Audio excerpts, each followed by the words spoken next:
all those colors means a different type soil legend that we've got in the state of Tennessee, and each one of them's got a different personality. You don't treat those soils the same. You've got to learn the personalities of each one of those soils, and over experience, you will learn them. Okay, next.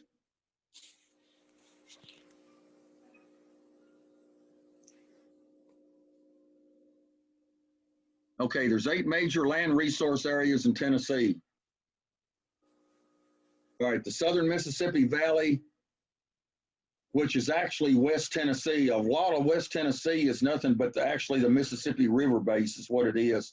When the Mississippi River floods, that was the original channel of the Mississippi River many, many years ago, or even thousands of years ago. You've got the uplands that's above the bottomlands of the Mississippi River. You've got your coastal plains that is down in the southern part of the state, bordering on to Alabama, Mississippi, and Georgia. And of course, you've got the Highland Rim, which we're in, and also called the Pennyroyal. And the Nashville Basin, that's the central basin where Nashville is located at. And then you've got the Cumberland Plateau and the mountains. That'll be the mountainous regions, and then you're talking about Knoxville and Crossville and so on like that. Then you've got your southern Appalachian ridges and valleys, and then of course the Blue Ridge Mountains are the far eastern part of the state that borders on to North Carolina, where Gatlinburg and Dollywood and so on is. Next.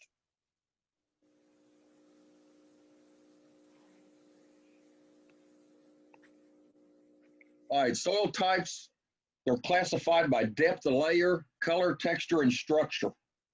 And there is a reference that you can go to and find any soil that's in the world in that reference. And it's a very good reference to have. I've got it in my library here. Next.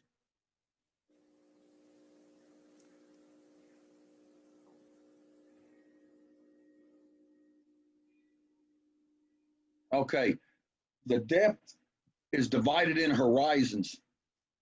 A soil scientist will call each horizon a different alpha letter. The first 0 to 2 inches of the soil is called the O horizon. The 1 to 10 inch depth, and that can vary also. Your A horizon can be deeper than 10 inches. I've seen soils that's been 5 to 6 feet deep in other parts of the world. So it's just not, these depths are not set in stone. So don't think that these depths is exactly what this says here. It depends on where you're at and the type of soil it is. So these can vary, but this is a general rule of thumb is what we call it. 1 to 10 inches is it's your darkest part of your soils and everything.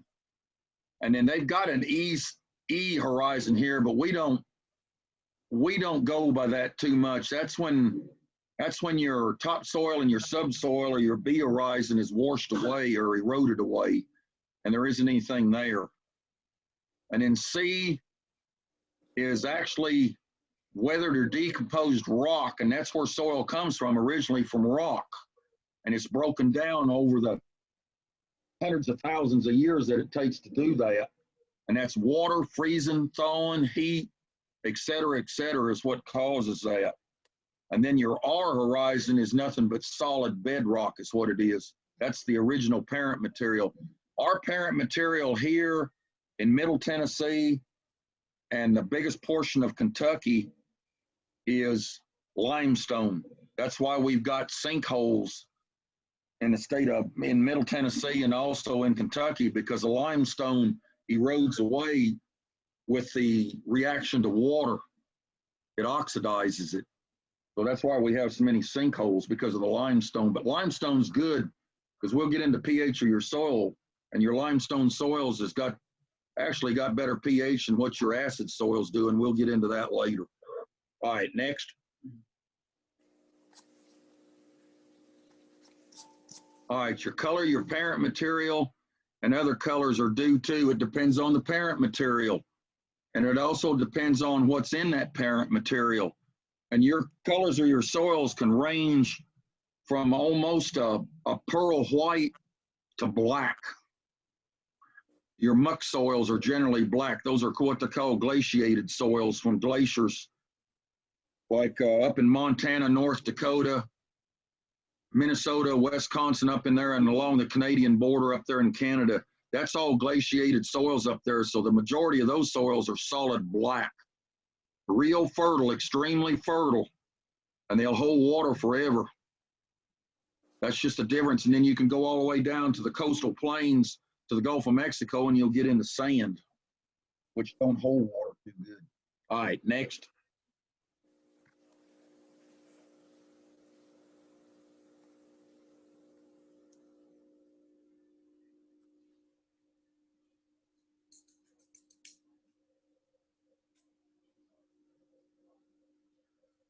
The soil texture table.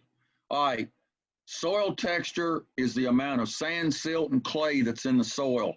And it's according to the proportions of that makes up the texture of that particular soil. And this, as you climb the pyramid, it gets more clay in it. In other words, the soil gets heavier. When you go to the bottom of that triangle, the soil gets looser because it's got more sand in it. Loam is a between type soil that's got a proportion of sand and clay in it, but it's not equal, but there's a proportion of each one in it. And loams are your best soils that you got, or your silt loams are your best to have. But if you're living in a subdivisions, they don't care what they put in as fill. Usually it's real rocky, red clay soil. It's hard to work and everything, and it takes years to get that back in shape. And what they've done, they don't put good topsoil in there in a subdivision, and that's a challenge for you people that's in those subdivisions like that. We're lucky up here on our farm in Kentucky. We have no rocks, and it's all silt loam soil. It's nice. I've been through all those rocks before in the past. All right, Carla, next. I feel like a little kid in a candy store waiting for his prize when these come up. All right, like I said, soil texture. Sand is the largest particle. Silt is a medium-sized particle, and it feels soft and silky. And usually if I was doing this in person, I could show you how that would work, doing a texture feel in between your index finger and your thumb to show you how that's done. And clay is your smallest particle size, and that's the kind of soil that's real sticky. It's hard to squeeze, and it packs real hard when it gets wet, and when it dries, you can make bricks out of it. And then this kind of shows the relationship of the size of each one of them. Okay, next.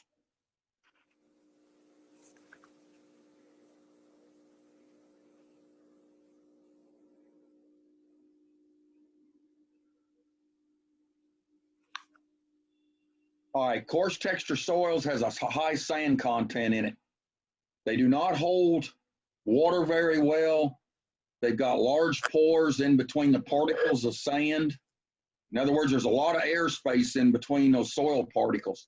So they don't retain much water, or nutrients, either one. So you have to feed it moisture depending on the temperature outside. If it was like some of the temperatures that we had this summer, you'd have to put water on it every day in order to keep the plants from wilting down from the loss of the water that it has. And nutrients, or the fertility, you might near have to spoon feed them. You have to go out there and feed them. Just like you eating every day, you'd have to feed the plants on a regular basis more often than you would with a silt or a clay loam soil. And they're not as fertile. Sandy soils are not as fertile as your silt loams or your clay loams, because water passes through it and it tends to leach away the fertility of that soil because of the air pores that's in that soil. A good example of that would be West Tennessee toward the Mississippi River on the Missouri, the Boot Heel of Missouri. There's a lot of sandy soils there, and those farmers, it can rain 6 inches there, and 10 minutes later, you can be out there working that soil because it infiltrates the soil so fast, it drains off. So it's a plus in one way, but it's a hindrance in another. You've got a double-edged sword to deal with on that. But you've got to know how to manage those type soils. And that's the secret of it, is knowing how to manage those soils. All right, next.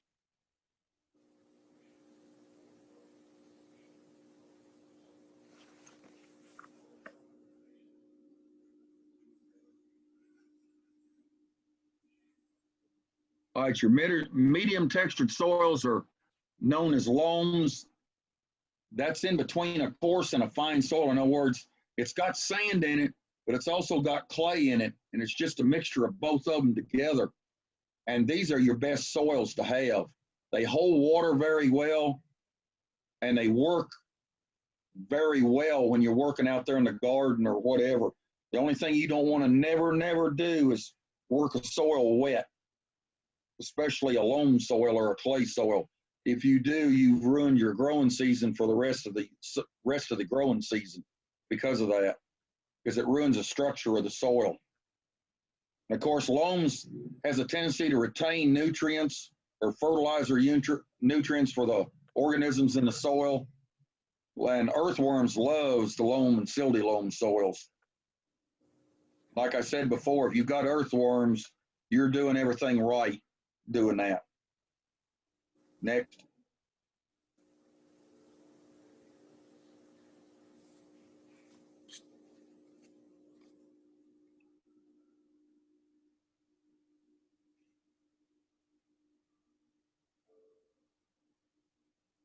All right, your fine textured soils are your silty clay or your real heavy clay soils. These are a pain in the caboose when you're trying to work them things. I mean, they're very hard to work, but they are manageable. It's got to know how.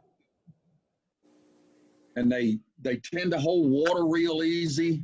You get a big downpour of rain, you'll have a lot of water standing, and it'll take a while for that water to get off. Usually it's more than 24 hours, and plants don't like that when they're underwater more than 24 hours because oxygen cuts off to the roots and they cannot perform.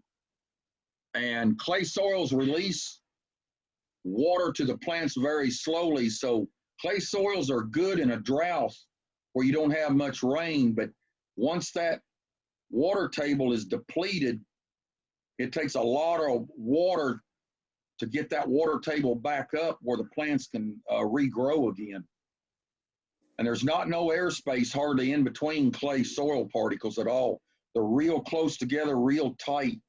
That's why those soils, like it says, it's like soft plastic when you work it. Puts you in mind of some of the plastic material that you use on fixing your roof or something with. They're manageable, but you got to learn how to do it.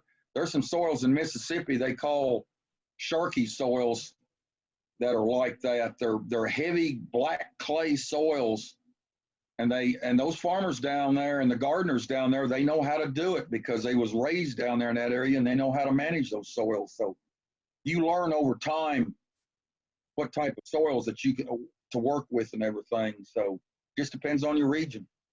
Next.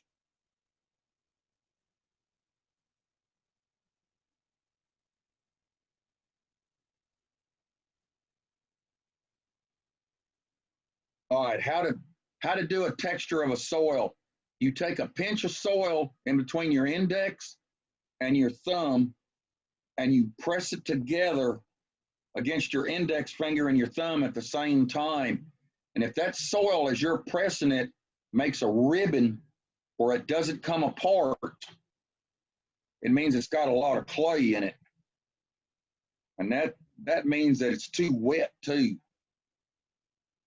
When it ribbons like that, you've got to wait until it crumbles a little bit as you're doing it. If the ribbon crumbles as you're doing it, you've got the right amount of moisture in it where you can do something with your soil when you're gardening. But always remember, never And I'll say it again, never work your soil wet. You do, you will have a headache from there on out for the whole year. Nothing won't grow. All right, soil structure. These are some of the type of soil structures that there is. Granular is one of the most common ones. Prismatic and columnar, you'll see those where you'll see rivers or creeks that overflow their banks, and also the blacky type ones or blocky type ones. That's caused from the way the water interacts with the soil particles, with compaction and the air space and all that, all combined together just to make it simple. Platy is where the floodplain is, where it brings in silt from elsewhere and it puts it down in layers. Just think like a loaf of bread, and you've got each one of those loaves would be a layer. And I've seen that waist high in some fields before, where the flood had caused that, and it takes a number of years to get that soil back in its regular structure when that happens. Or matter of fact, any of those, the prismatic or the columnar or the blocky, it takes years to get that soil back in its natural habitat for it to be productive again. Next.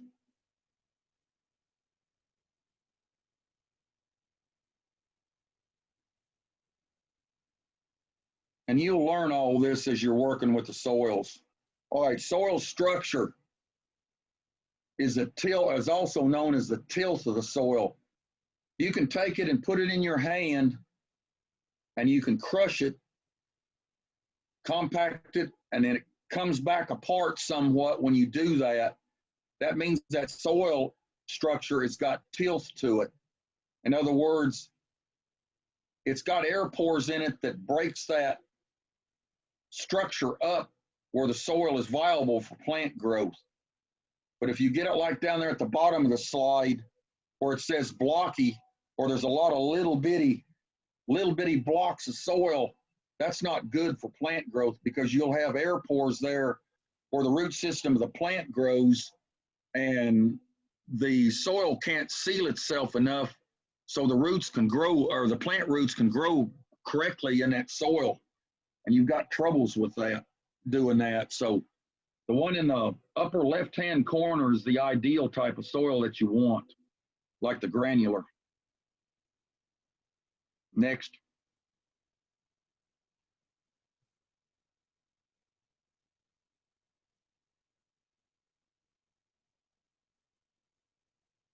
All right, glue soil particles together with organic matter. Organic matter, all organic matter is decayed plant residue, is what it is. That's what's left over after it decomposes. And the more organic matter you got in the soil, the better you are, because it glues the soil particles together and holds them together. And of course, you can get too much. A muck soil is extremely full of organic matter, especially like cranberry bogs up in Michigan. That's nothing but a muck soil that's extremely, you're talking 20 to 30% organic matter in those soils. Here in our area, 1 to 2% is the big organic matter percentage that we've got in our soils here. And a lot of them are less than 1% unless you use cover crops, or, you know, keep your residue that you have left over, or put compost on or something like that to increase your organic matter. And the calcium from the limestone interacts with the organic matter to help hold it together also. It's got calcium carbonate in it. And calcium is very important. You don't want to overdo it, but you want to have enough there to serve its purpose. And we'll get into that in pH and everything. Next.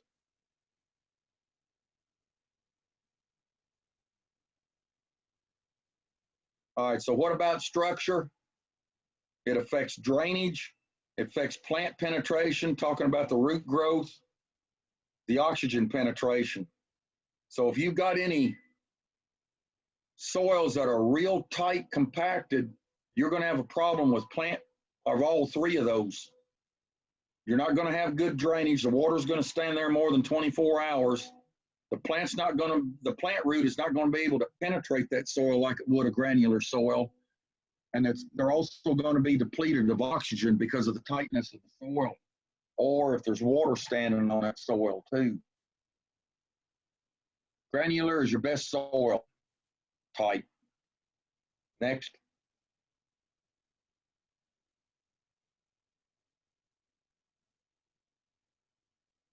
All right, pore spaces, what I've been talking about, they're just smaller particles that's in between the soil particles. It's basically air space is all it is. And as the water moves slowly through that soil, it makes the air space or the air pore less as it moves through it. It slows the air down. You get a soil like a sandy soil, the sandy particles are large, so there's large pore spaces where the water can go through those rapidly. That's why it drains off so quick and doesn't hold water like what a silt loam or a clay, especially a clay soil, does. Next.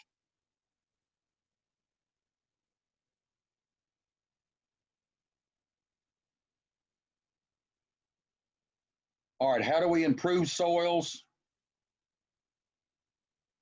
Of course, you've got field capacity, available water, and permanent wilding. Permanent wilding is referred to where the plant actually starts wilding because the lack of enough moisture to maintain they call it turgidity is what they call it, where the plant's standing real upright and real straight. The available water is when the plant's growing at a normal pace. And we haven't had any trouble with that problem this summer. We've been blessed with more water than really what we need, but the plants has loved it though. And field capacity, that means what the capacity of that soil can hold total. If you get too much and overfill that field capacity, you've got flooding or it runs off. And we've had a lot of that this summer because of the excess rainfall that we've had. Example, at my brother-in-law's, he had 9.96 inches for the month of August for rain. The normal is about 3.5 inches. So field capacity of those soils in that area is above and beyond. So if you get any more rainfall than what you're getting now, it's just going to run off. It's not going to hold in the soil. It's just going to run off and go elsewhere. Is where it's going to go. All right, next. All right, drainage, moisture, fertility, soil health, all of those can improve the soils. And if you've got some problems with soils, you can also correct, most of those are correctable too. Next.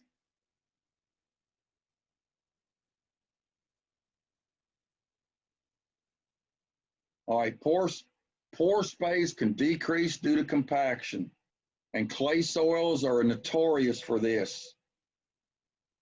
You step on that soil when it's wet, you've basically compacted that soil probably 1,000 times of what it should be, even with just your human weight on it. That's not counting your other things that you do to that soil when you're working it. But you don't work soil wet either, or you will have a problem with compaction. And there's still a lot of people that wants to get out there and have bragging rights during the early spring. They get out there and work the soil too wet, and then they complain all summer long what's the matter with their garden or whatever. And most of the time you can narrow it down that they work the soil too wet. About 99% of the time. Next.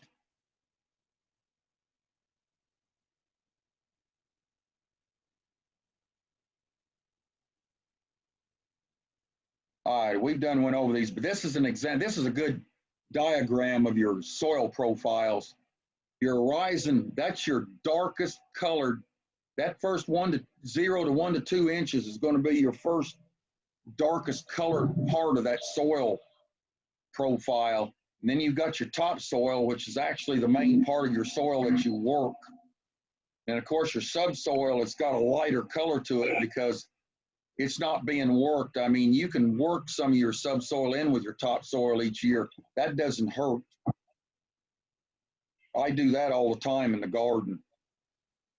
But most of the garden that we do, we don't work it. It's no-tilled. Of course, your bedrock is where your weathered bedrock is a soil that's work in progress that eventually will make it to the topsoil part. But it takes thousands of years to do that. And of course, your bedrock is where the origin of all of it is.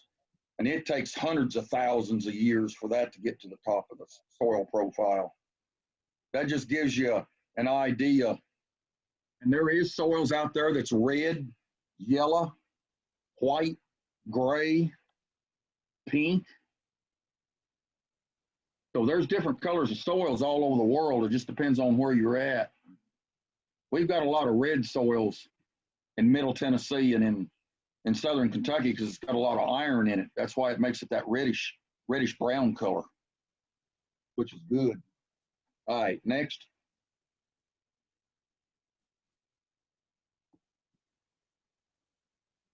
And I might add too that your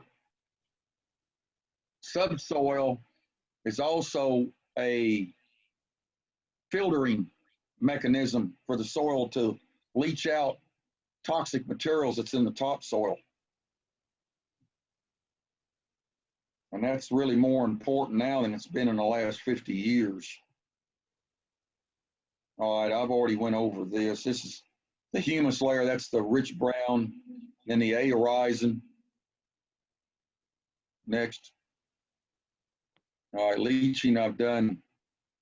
B horizon I've did. I kind of got the cart before the horse, but that's all right. And of course, your water percolates from the top down. And you've got your C horizon, which is your work in progress on your future soil and that weathered bedrock. Next.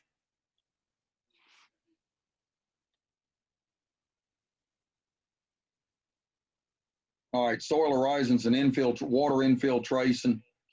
I've already went over that. It starts from the top and it just gradually works itself down. And it's actually a natural filtration mechanism that Mother Nature's got for us. I think this here is a very good example. You know, you can get an idea of these new subdivisions. You know, when the new houses are being built, you're losing at least 3 layers of soil. And then with all the backfill and the construction debris and everything that they put in there and then put sod over it, that's why it's so hard to grow plants in a new home. You really need to work that soil, put organic matter back into it and bring it back to life before you'll have good trees or, you know, landscape plants and such like that. You've just almost always got to add some kind of composted material and bring that soil back to life. So just thought I'd throw that in there. They use a lot of weathered bedrock soil. That's work in progress for fill. There's another reason why it's so hard to work too.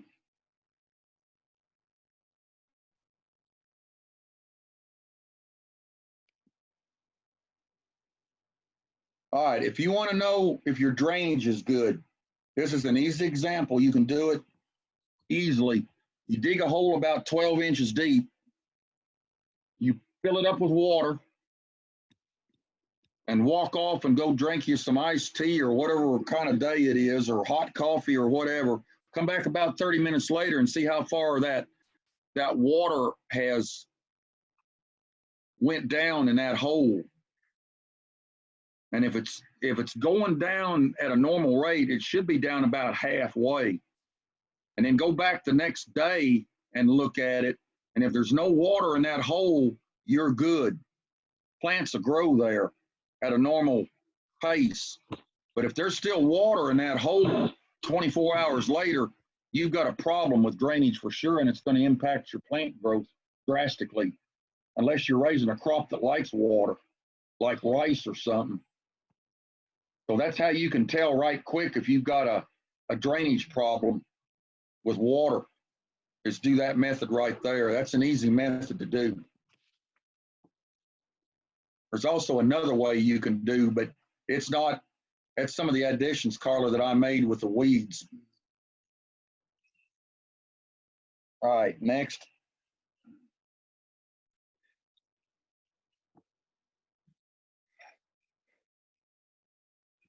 All right, this is pore space again, like what I've been talking about, importance for runoff and importance for plants. And the soil particles, the brown, the water's the blue, and the pore space or the air pockets is the white ones. And you can see how the roots kind of intermingle around the soil particles when there's space in there where the water is and there's air in those around those particles. That's why the plants need oxygen to do that particular type of growth. And down there at the bottom, soil saturation, the one on the left-hand side, all that shows is the soil particle and water. It's got too much water in it. You don't have no air pockets in there, or those little white ones for oxygen for the plant to grow. So it's not going to do anything. It's going to die because of that. Field capacity is at the nominal level that it needs to be, or the regular level, the natural level it should be. You've got your pore space, you've got your air pockets, and the right amount of water where the roots of the plant can grow among and around those soil particles and around those air pockets. Permanent wilding is where you don't hardly have any water. You've got more air space than you've got water around those soil particles. And once you get your wilding, can be a good thing for plants in one way because it makes the root system go deeper to find water down deeper into the soil, which helps. But at some point, that plant's going to have water, though, to get back on a normal growth pattern. It can't do without water completely, unless you're a cactus or something that can store water, something like that. All right, next.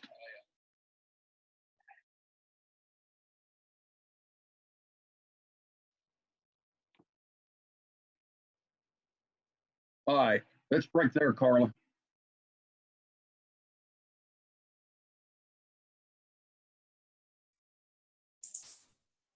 Did you say Did you hear break me? or? I'm sorry, I had myself muted. Yeah, break. Break? Yeah. Okay, all right. 15-minute break. Come back. Let's see. Yeah, about 7:20. All right.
Oh my gosh. Blitz.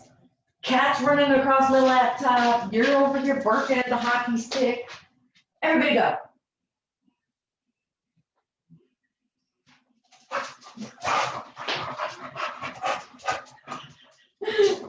Come on, you don't know how much time.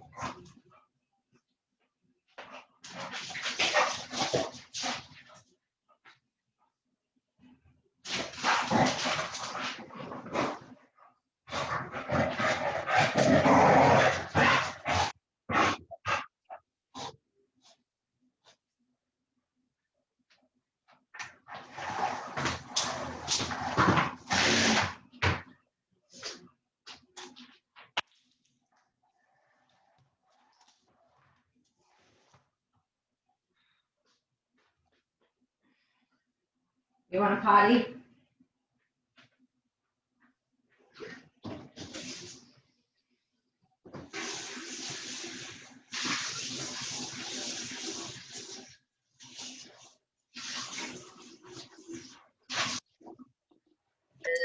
Carla? Health setting, a reference to Carla? people need to get vaccinated to protect other people. So I have a 18-week-old granddaughter. Okay, now she's muted. Okay.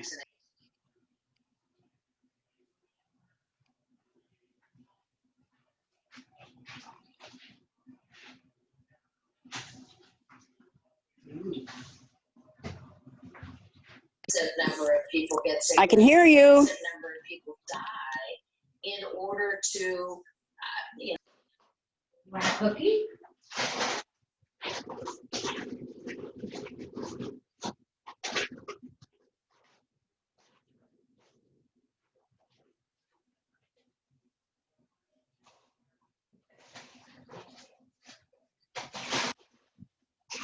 Where's your go potty?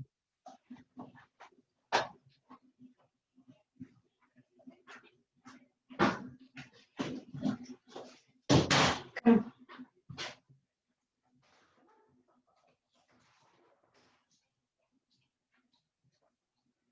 on with your squishy face. Come on.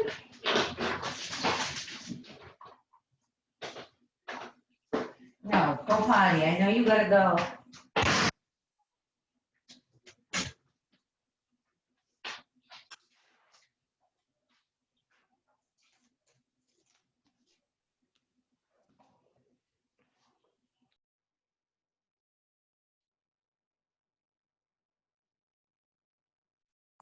Kat, you have a hot mic.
We're ready to get started. I'm sorry, I was answering questions in the chat box and kind of lost track of time.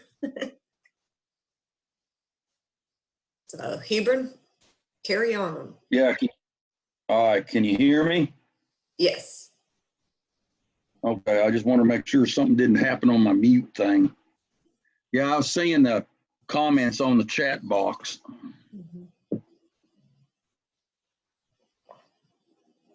All right, we're going to go over soil fertility now. And this is another part of it that you just learn by doing it. You just don't learn this overnight. It takes time, and the more you do it, the better you get at it. And this is another thing, there's a lot of information here, but don't, like I said, panic. Botany that was given last week and soils and soil fertility is probably two of your most important subjects that you need to remember being a master gardener, because you're going to use these every day at some point in time. Okay, terms and definitions on soil fertility. An essential nutrient is one that a plant needs for growth and reproduction. And there's an example here: nitrogen, phosphorus, and potassium. Those are three of the essential plant elements or fertilizer elements that plants need, or plant nutrients that plants needs. And I'll get into those individually in a little bit. Deficiency is a plant condition where there's an essential nutrient that's not sufficiently available to that plant when it's needed. And a symptom is a visual sign of that condition. And a lot of times you'll see the symptom visually before you see the deficiency. And usually they're correctable. All right, next, Carla.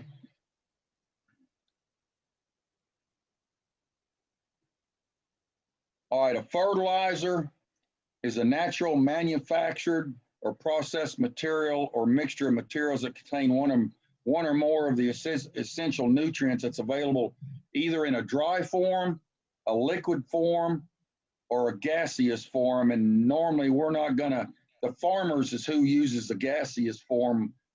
We as gardeners do not use a gaseous form. It's too dangerous to handle. So I'll be talking about the dry and the liquid form mostly. Okay.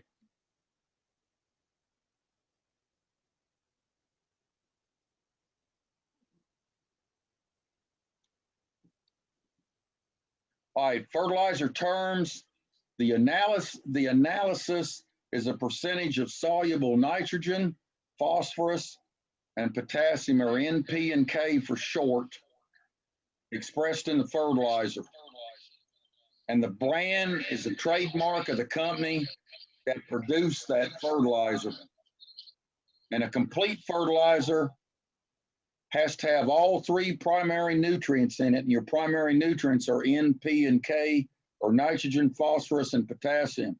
If it does not have those three nutrients in it, it is not a complete fertilizer. And there are incomplete fertilizers that you use in gardening and landscaping. You don't have to have all three nutrients in it. It depends on we'll get into this later, but it depends on your soil test too, whether you use all three or not. Sometimes you don't need to. All right, Carla.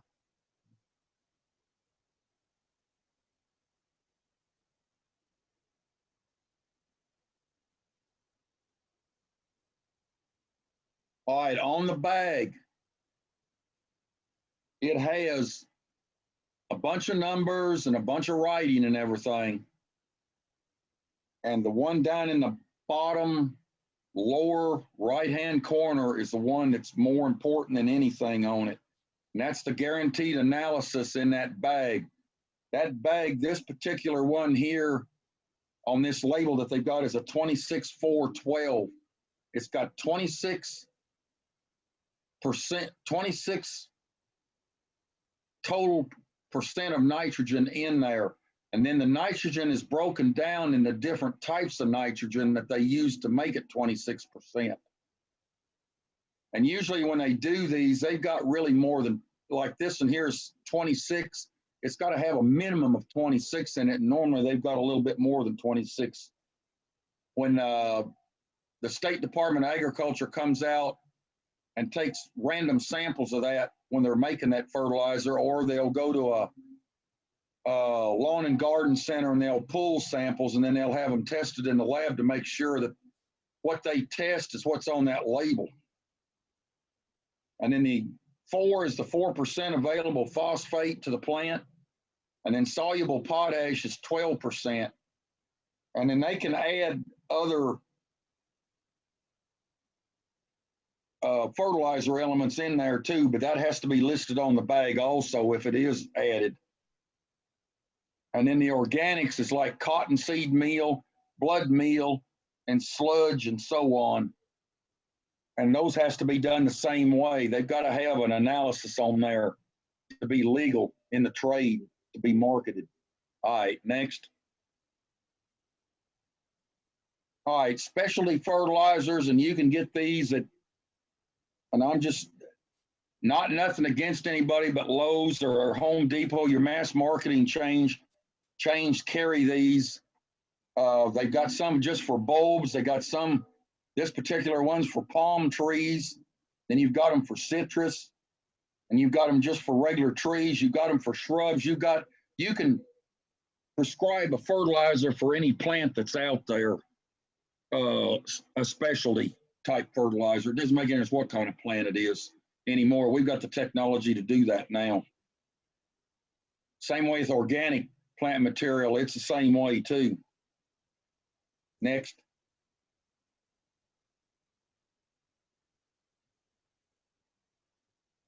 All right, the chemical elements essential to plant growth.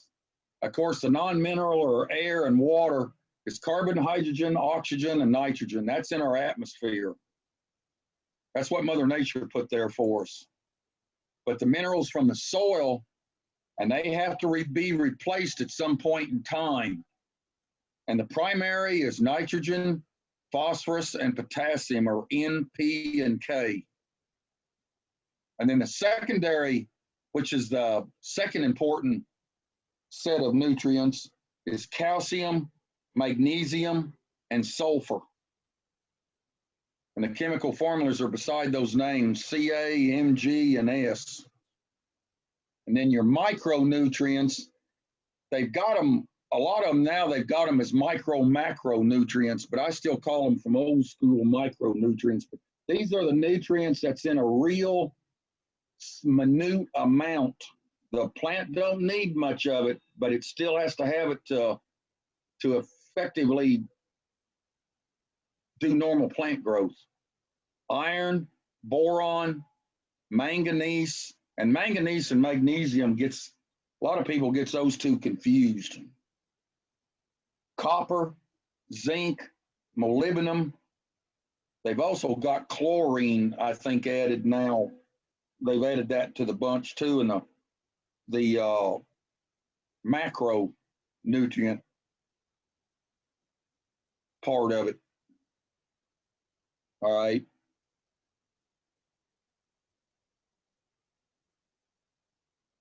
All right, the 10 essential elements: carbon, hydrogen, oxygen, phosphorus, potash, nitrogen, sulfur, calcium, iron, and magnesium are mighty good. That's how you can remember those elements.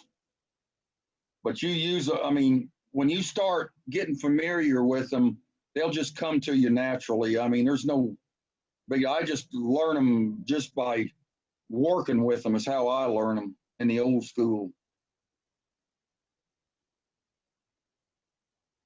All right, next.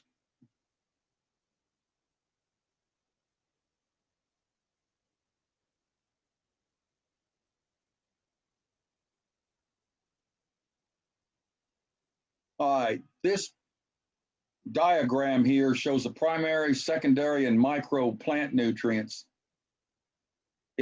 any of those blocks there, whether it's primary, secondary, or micro, if one of those blocks is missing, it's going to affect that plant growth in some manner, whether it's the growth cycle, whether it's the reproductive cycle, or whatever.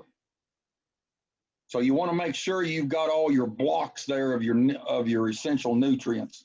And see, this particular diagram does include chlorine in it. But if any of those are missing, you're going to have a problem. It's not if it will, it's when it will.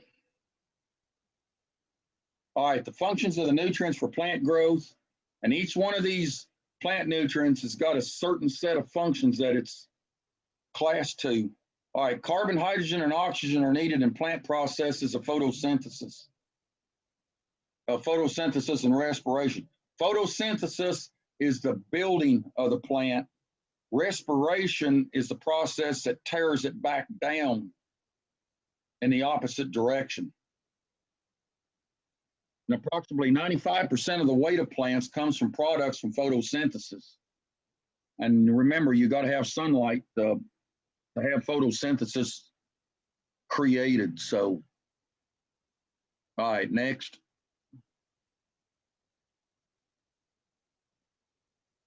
All right, your primary nutrient functions. The nitrogen gives a plant that nice, pretty green color. You see a plant out there that's got a real nice dark green with a shiny surface on its leaf. It's telling you that it's pleased with what you've given it or what the soil has got for it. And it induces vigorous, rapid growth in plants. And I'll give you an example of corn because that's what I worked with for 40 some years. Corn, I've seen corn grow as much as 1.5 feet at night if it had the proper nitrogen to it. We'd mark with a marker, we'd mark that leaf before nightfall and come back the next morning and we could measure that plant growth like that. And we've seen it 12 to 18 inches is what it could grow overnight. And of course, nitrogen increases protein and yield. Now think about this in the food chain too. If you don't have nitrogen, you're not going to have protein. But the farmers are looking for yield that raises our food for us. So they put a lot of nitrogen or use a lot of nitrogen on plants to get that yield, to make it profitable for them to have food for in our food chain. And there's other ways. These nutrients don't have to be from synthetically made products. They can be made from organic products too. And organic's a big thing now compared to what it was 30, 40 years ago. It aids and promotes seed and fruit development. And nitrogen, of course, is 80% of our atmosphere. So a lot of it is in the atmosphere. The problem of it is the plant can't use that particular nitrogen yet. But we've got some technology now that corn will probably make its own nitrogen here within the next 8 to 10 years. Plants cannot utilize N as a gas. And that's like our atmospheric nitrogen I was talking about. And it must be combined with other elements. And the reason I mentioned nitrogen, the presentation that was given last Tuesday night was given by my son, Stephen. And his doctoral dissertation, he'll be getting his doctorate in May of next year from the University of Nebraska. His doctoral presentation is a gel that certain landrace corns, the wild corns in Mexico make. They make a gel and they make their own nitrogen. And that's where we're going to start getting the technology to have corn make its own nitrogen, where the farmers can cut down on the amount of nitrogen that's in the soil, where it conserves our resources a whole lot better. So that's something that's going to be looking forward to in the future, something like that. It's been around for thousands of years, but the scientists that so-called discovered it 2 or 3 years ago. They think it's the best invention of the wheel, but it's been around about 10, 15,000 years. I remember it when I was in undergraduate school back in the 60s, late 60s, seeing that gel. And I had gel here at the house and some corn material that I had that had the gel on it too. All right, next, Carla. Phosphorus is important in germination of seedlings. It's also very important in root growth. It's also very necessary for seed and fruit formation, and it contributes to early maturity in crops. Not as much as the next element will, but it does contribute to the early maturity of crops. And that is a very easily deficiency that you can see with the naked eye when you see it. All right, next. All right, potassium. It's necessary for the production and translocation of carbohydrates. Or the plant creates carbohydrates and then it turns them into sugars and releases energy. And of course, it produces plumper or bigger seeds. It controls the water intake and respiration of the plant. It can slow it down or speed it up by the amount of potassium you use. Potassium is also used in humans too as a proton pump for heart patients. It stiffens the straws and the stalks in plants, and it also contributes to earlier maturity. You can put additional potassium or potash on the soil, and that plant will mature earlier than what it would if you wouldn't. All right, next. All right, your secondary, this is your second most important nutrients. It speeds up the decay of organic matter. Of course, it stimulates the formation of nitrates, because when you've got nitrogen, it's got to go through a process before the plant can use it. It goes through a chemical process, and nitrates is what the plant uses.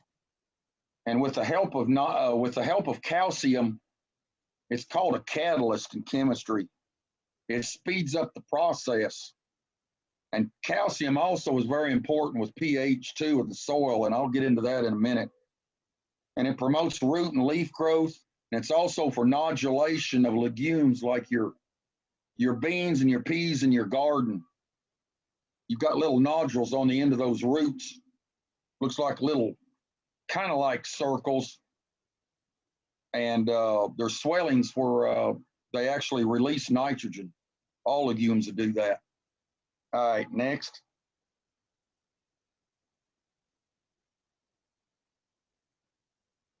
All right, the deficiency symptoms of calcium.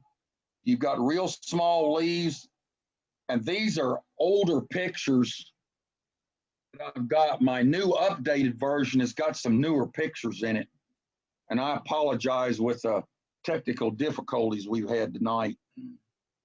But the leaves get wrinkled on the older leaves, and the tip of the stems where they've got the growth tip, they die off. They turn brown. Next. Should be an example. This is an example on potatoes.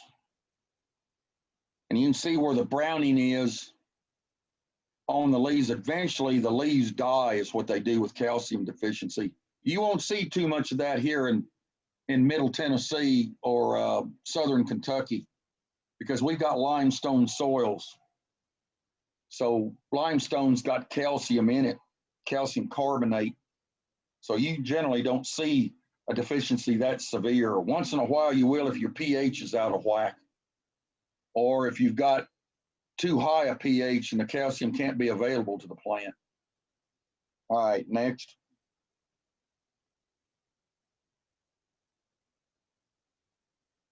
All right, magnesium.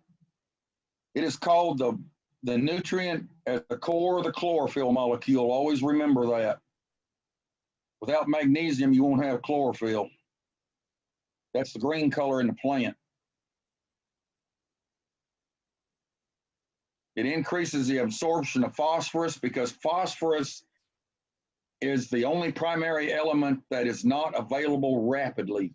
It's very slow being rapidly available to the plant. And with the help of magnesium, it increases it for the absorption of it.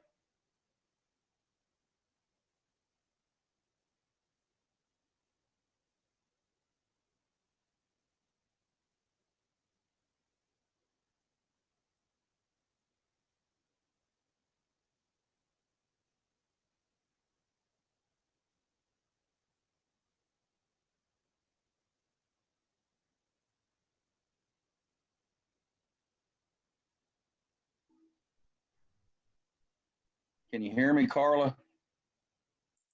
Yes. Yes, I think we lost you All there for right, a minute. Can you see screen? Yeah, it lost. And I think it's on your end because mine was working fine on this end. Well, I went one slide forward and I went back. So that Yeah, moved. good. Yeah, Okay. yeah, you're all right. You're right. All right, the deficiency symptoms of magnesium is easy to see. And the updated version, I've got some nice ones in there that I had this year of magnesium deficiency in corn. And in between the veins of the leaves, you'll get a yellowing color. In between the green veins, you'll have yellow and green. And then if it's severe enough, it'll turn it completely yellow. And if it's real severe, it'll turn it white. And I had all three of those occurrences this year. I got it corrected without any problem. You're using magnesium sulfate. Epsom salts is what corrects it.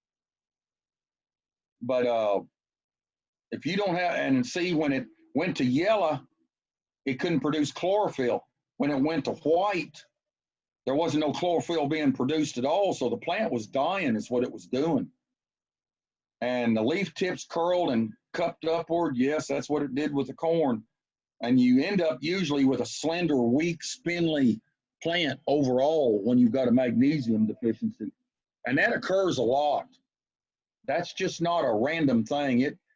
And with the rainfall that we've had this year in the growing season, magnesium deficiency can occur more so during a wetter summer growing season than it will a drier one.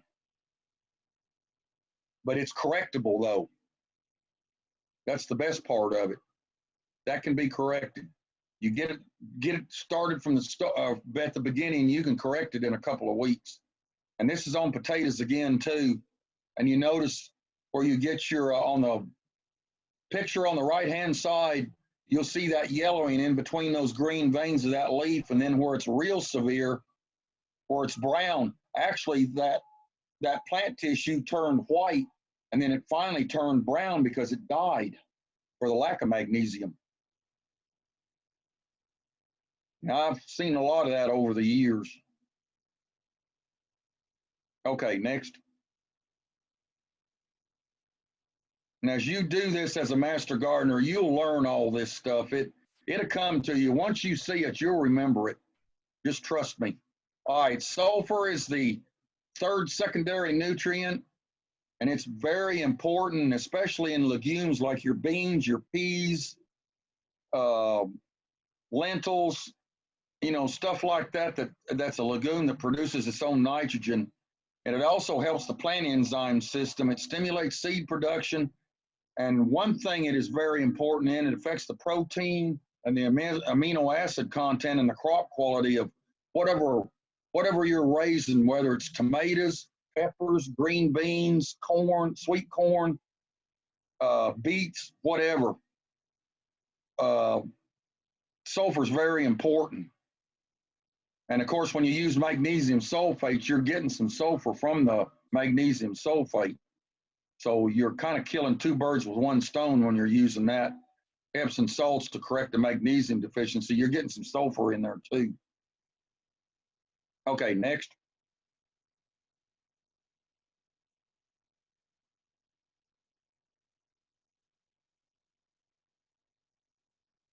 All right, the deficiency symptoms.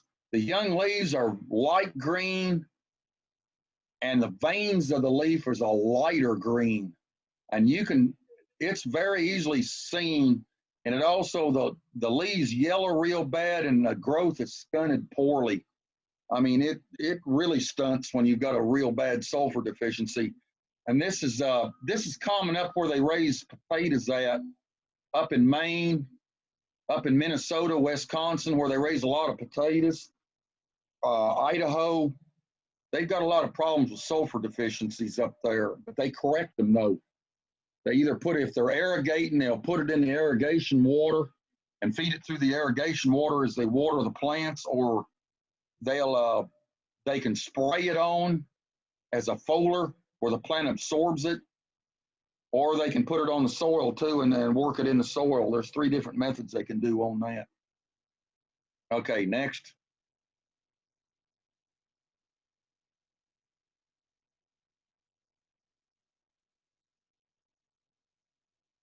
This is on cotton, but you can see the lighter green leaves compared to the dark green one in the center.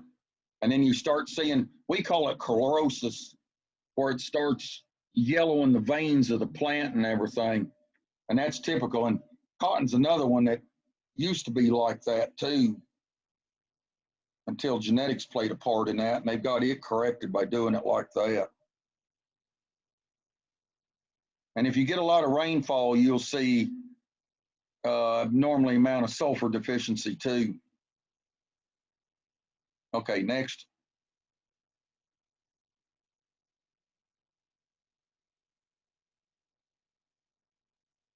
Okay, your micronutrients are the ones that's in very small, minute quantities. It don't take very much of them. Iron is the first one. And the functions of iron, of course, it's essential for chlorophyll production. It interacts with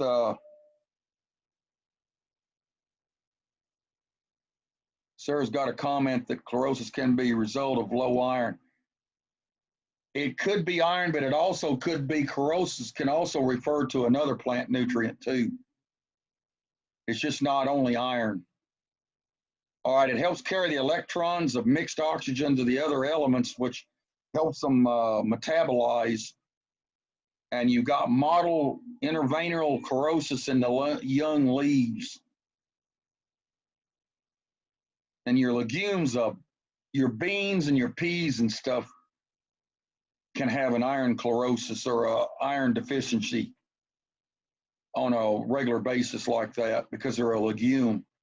And the legumes generally take a higher amount of iron than what your normal crops do. Next.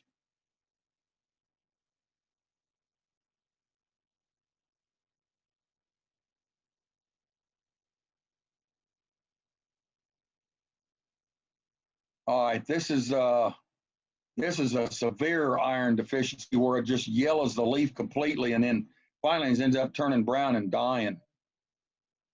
And you can get some of these confused with sulfur and magnesium deficiency, but if you look at it real close and remember the symptoms of each one, you can figure it out. The best way, if you really want to know, you can take tissue samples of it or take a sample of the leaves and have them sent to a lab and they can diagnose it officially of what deficiency it is.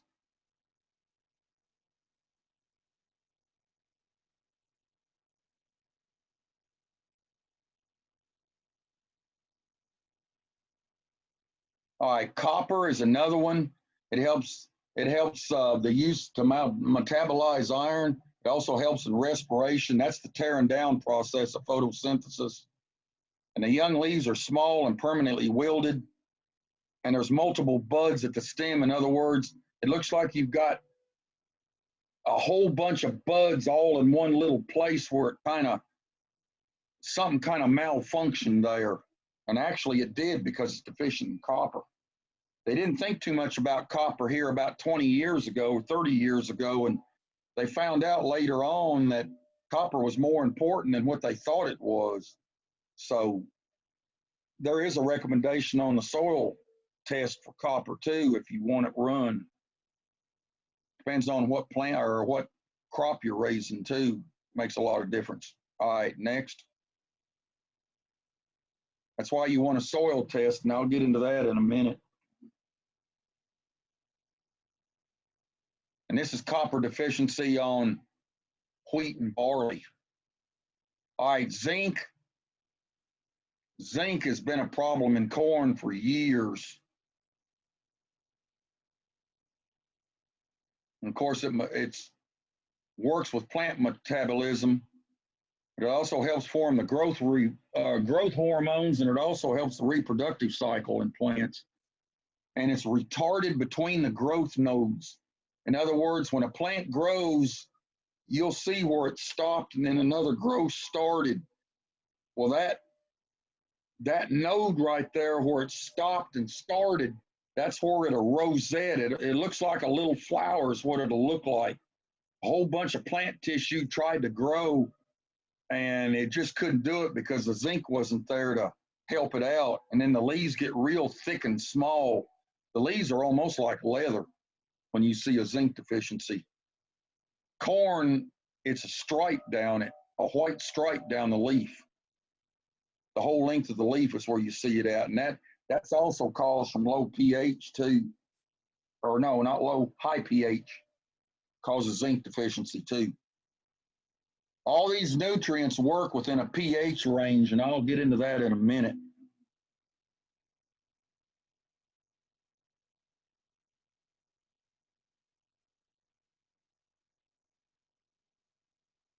And this is an example of zinc deficiency on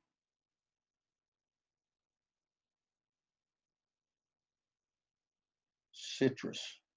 I think those are apples.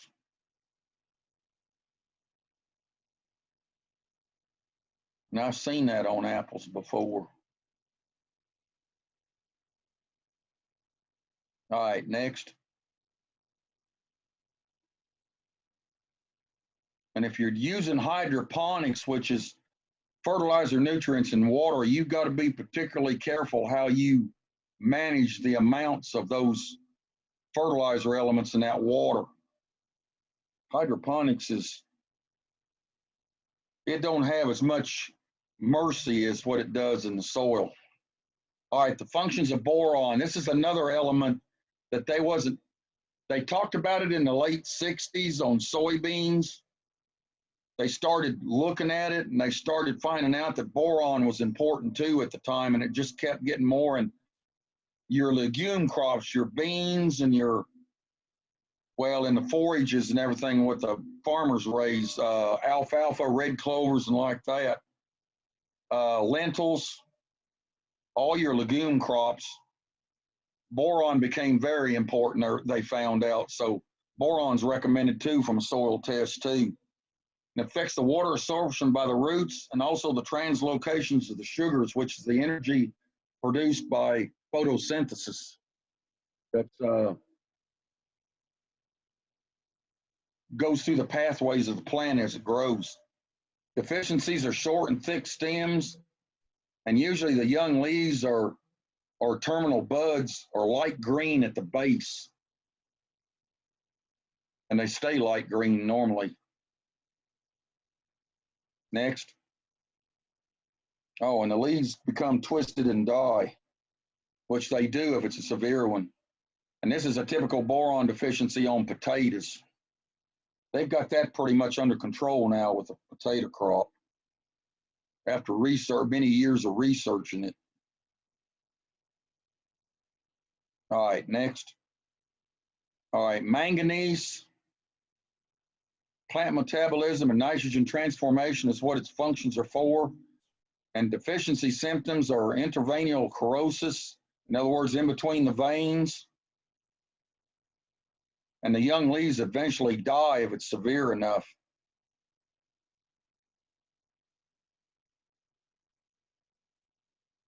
All right, next.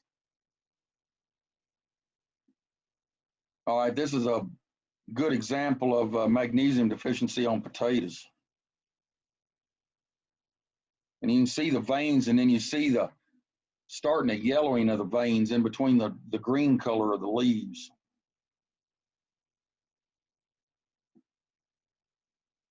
All right, next. All right, molybdenum, or we call it moly for short. Plant development, reproduction, deficiencies of stunted growth. You got yellowing or upward curling leaves or leaf margins, and then they burn at the edge of the leaves. And this is another element that they found back in the 60s. They didn't think too much about as being important. They found out it was. And also in legumes too. Your beans, your peas, stuff like that. They found out molybdenum was very important with those. So that's a recommendation in your soil testing profile too that can be requested too, if need be. All right, next. And this is a good example of molybdenum deficiency on cauliflower. And you can see the curling of the leaves, almost wilting stage, and then like that. All right, chlorine. This is one that was added. Chlorine was added not that many years ago. Originally, they thought chlorine was detrimental to plant growth, but they found out that in some of the enzyme systems of the plant that chlorine is needed. And the universities, a lot of the plant science departments and the extension service worked on that for years, and they finally found out that it was important. And too much chlorine can be more detrimental than not having enough. You can have a deficiency of chlorine and the plant will recover from it, but if you've got a toxic level of it, the plant won't generally won't recover. It'll kill it. So it's just one of those that kind of like on the borderline, and you just got to watch how to use it if need be. But usually you've got enough of chlorine in the soil naturally that you don't have to worry about. And this is chlorine deficiency on potatoes again.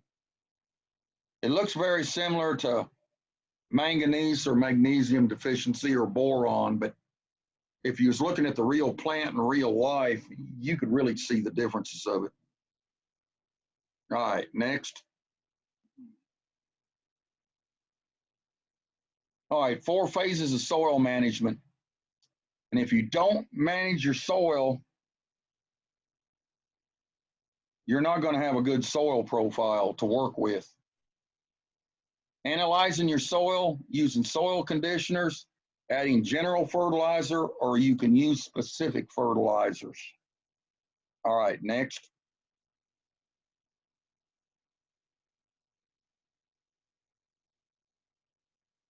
Don't guess, soil test. That's the best investment you can do is do your soil testing. I test every year on our gardens and everything because we have to, and on our peaches too, because they're high value crops. And the basic soil test when this was done was $10, but it's $15 now. Am I right, Carla? Yes. It's $15 and then it costs about $5 to ship it these days. And is the basic still off this presentation? Is it still the pH, pK, calcium, and magnesium levels, or have they changed that? You actually get micro and you get a little bit more than that. I'd have to look at the soil test result form, but it's an expanded test. So yeah, I think it is. We don't do a basic you test anymore. know, so you're going to get some micronutrients and macronutrients in there too. It may sound like a lot of money, but that's the best investment you do. That's your reference point right there is your soil test. You've got to have a starting point. You don't want to go out there and fly by the seat of your pants, because if you do, you're going to regret it down the road. Trust me, from personal experience from many, many years ago. And you can still get up to 4 tests or 4 crops, right, on one sample? Yes. So Okay. if you wanted to do your lawn, your garden, maybe you got fruit trees, sweet corn. So those are your different crop codes that go on your sheet. Yep. 'Cause I know this can change subject to change whatever the soil test lab does. All right, next. Yeah. Oh, is there a better time than others to test? Fall is really your best time to do your soil samples because that gives you more time to get ready for spring. You can do it in the spring, but there's a rush of soil samples coming into the lab and there's a longer waiting period generally unless you can pull that sample earlier than March or late February, but usually the ground's too wet. And never, ever take a soil sample wet because the lab will not accept it. That soil sample has got to be dry. Always remember that. If it's too wet, you need to dry it out. And we'll get a very You harsh need to email. take that soil. You need to take that soil sample like if you was getting ready to work your soil. If the soil is workable, you can take a soil sample. All right, the tools you need, you can either get a soil probe that is specially made to do soil samples, or you can take a shovel or a spade. You need a bucket. You need a soil test form that you can get from Carla, and a soil sample box that you can get from Carla. Okay, next.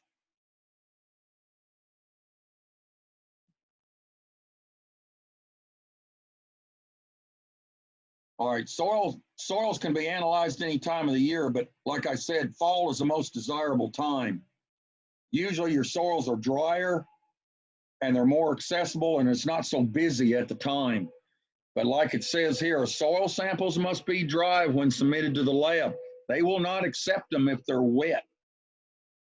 Because what they do with those dry samples, they actually put them in an oven and dry them even more before they grind the samples. They grind those samples powder fine to do all the tests that they need to do for fertilizer recommendations.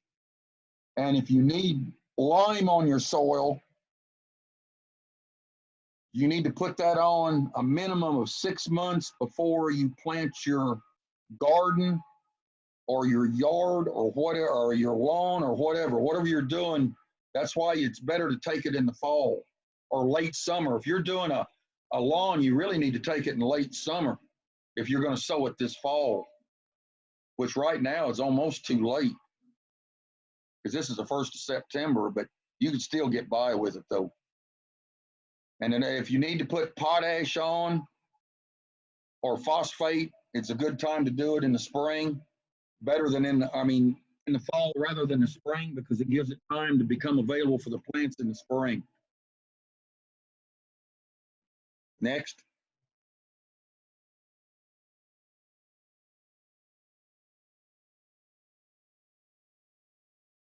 All right, how often do you soil test? Before planting a new garden or landscape, you need to do that every 5 years. 3 to 5 years. Is that right, Carla? Yes, it is. Every 3 to 5 years, or if you're having I was trying to remember what the slide actually said, but okay, I was right then. 3 to 5 years, unless you've got a problem. If you've got a problem, you need to back up and you need to do it actually every year until you get that problem solved. And then that way you're sure that it won't come back on you. Of course, your high value crops, you test them every year. And like I was saying, we've got peaches, and of course, we've got gardens that we produce garden seed or vegetable seed production. So we test every year on those because I want to make sure that they're up to what they need to be, as high a fertility as they go. Of course, our soils are high fertility anyway because it had row crops in it prior to that before we got into these specialty crops. And this has to do with people that's doing, if you're doing continuously vegetable crops or row crops, you do it every 2 to 3 years unless you got a problem. Okay, next. And always remember, dry soil samples, no wet ones. All right, the philosophy is the soil test results are no better than the person that takes them.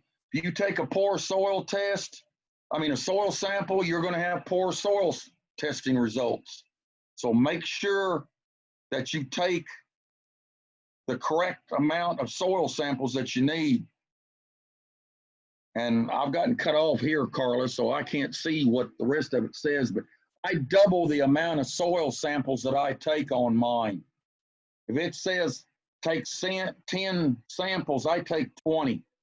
So I want to make sure I get a good, consistent mixture and get consistent soil test readings when I do that. And if you've got a problem, either with a clay spot or it's an old place where you had a tree at, you ground the stump up, you need to test those areas separate. Don't include those in your regular testing of your garden or your lawn or whatever you're testing for.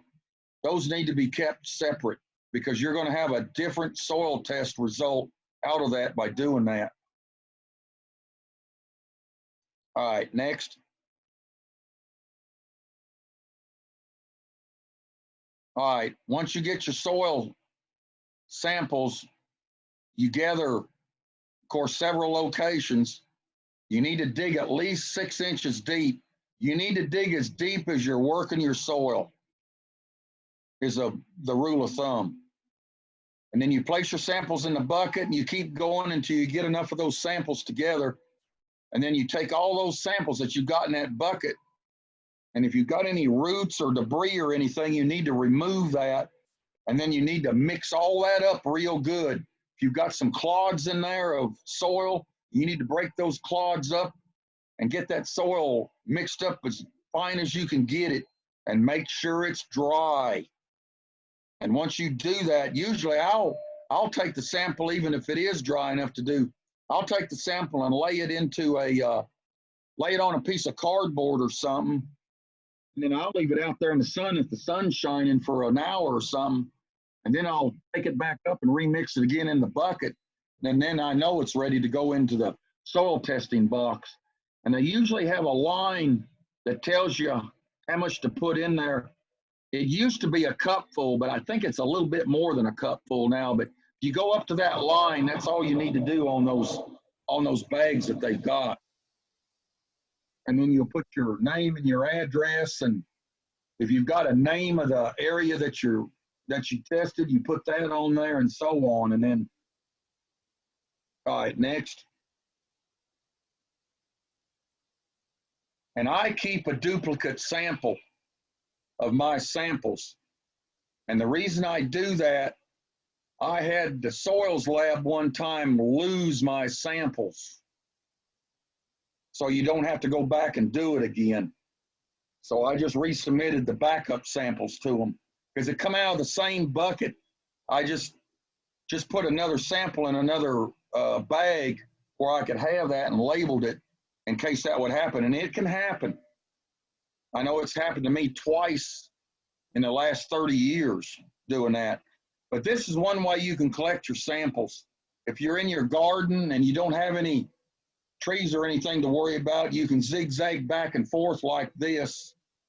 And of course, if you're doing it around your house, you just go around the yard and dodge in and out of trees and like that and get your samples like that. There's other ways of doing samples too, but that's one of the easiest ways, is a zigzag method where you don't have any obstacles. But I take twice as many samples as what normally is. That way you know you're getting a good representation of the area that you're doing. And you'll have a good soil test from that, a result from that. Okay, next. Now, like I said, your samples is only good as the ones you take, and that's what will determine your soil test results. All right, next.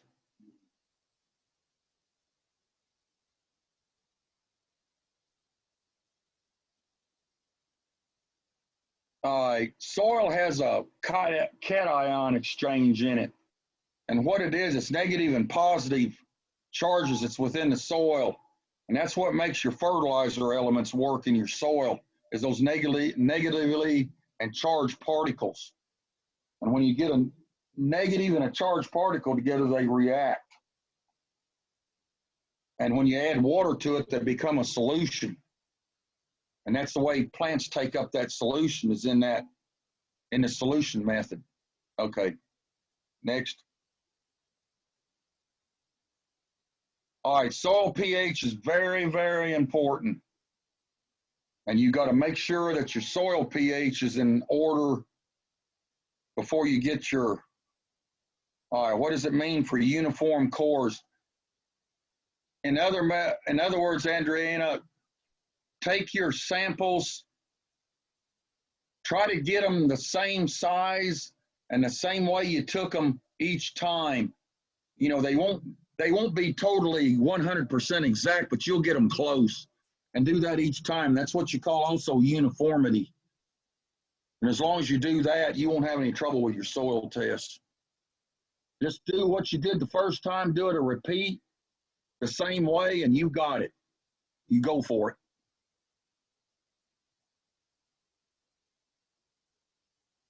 All right, pH refers to the amount of hydrogen ions or the acidity found in soils.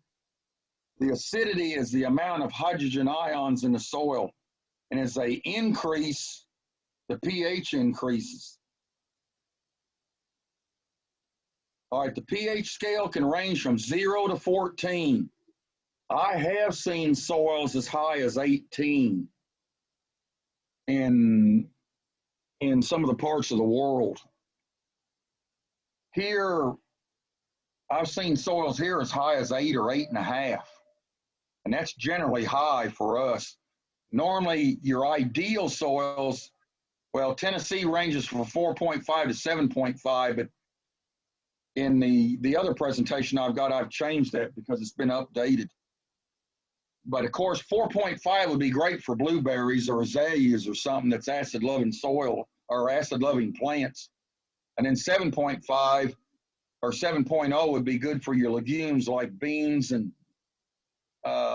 like your forage crops like alfalfa or clovers or something, unless you was using those for cover crops, which you can. All right, next.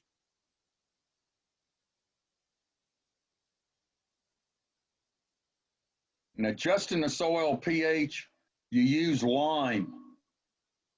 And you use lime to raise the soil pH. You use sulfur to lower it. And you've got to be very careful using sulfur, because when you lower the pH, you can lower it faster than you can raise it doing that. And there is some areas of the United States that they have to add sulfur to keep their pHs lower in order for the plants to perform correctly, especially out west where you don't get as much rainfall. East of the Mississippi River, you generally don't have to worry about using sulfur to lower the pH. You worry about putting lime on it to raise the pH. And of course, we're in limestone country, so we've got calcium carbonate rock that naturally keeps the pH of the soil generally from a 6 point to about a 6.8 level. But sulfur, you can put too much on and ruin it. You can do it with lime too, but it takes longer for lime to react. That's why you need to put that on 6 months in advance. All right, you apply lime to reduce the soil acidity, and don't put more than 50 pounds per 1,000 square feet, and expect a long adjustment period. It's going to take about 6 months for it to start reacting. That's why you want to take your soil samples in the fall of the year, where you can get it on to apply it in the fall to get that reaction in the spring by the time you get ready to plant. And sulfur, it decreases the soil pH or increases the soil acidity, and 2 pounds per 1,000 square feet for each 0.1 unit change. And actually, I wouldn't use 2 pounds. I'd use about 1.5 pounds if I had to lower it, because I've seen 2 pounds work pretty fast and it lowers it too quick. And it don't take very long. You're talking 30 to 45 day pH adjustment in that short a period of time using sulfur. It works fast. Now, if you're using it, blueberries, azaleas, your acid-loving plants like that, that's where you'd use sulfur at to keep your pH low. All right, while the water pH indicates the need for lime, the buffer pH determines how much lime. When you send your sample to the lab, they'll have a water pH and they'll do a buffer pH. What they do, they take the difference between those two, and that's what determines how much lime you need to put on your soil. That's how they figure that. The rule of thumb used to be 6,000 pounds of lime would raise the soil pH by 1. But when you're doing a garden or something, it's so many pounds, or it may be so many ounces per 1,000 square feet is how they do that for the gardens. If you've got a bigger garden, like an acreage garden, they'll do it in acres for you. But the buffer pH is measured, it's the amount of acid that's held in the soil particles. And that total acid that it produces from that test, it takes so much lime to neutralize that acid, and that's how they come up with how much lime you put on that soil. It's determining how many pounds of lime it takes to neutralize that acid. It's about like if you had an acidic stomach and you use Alka-Seltzer. It's the same principle. It neutralizes the acid is what it does. That's how that works. All right, next.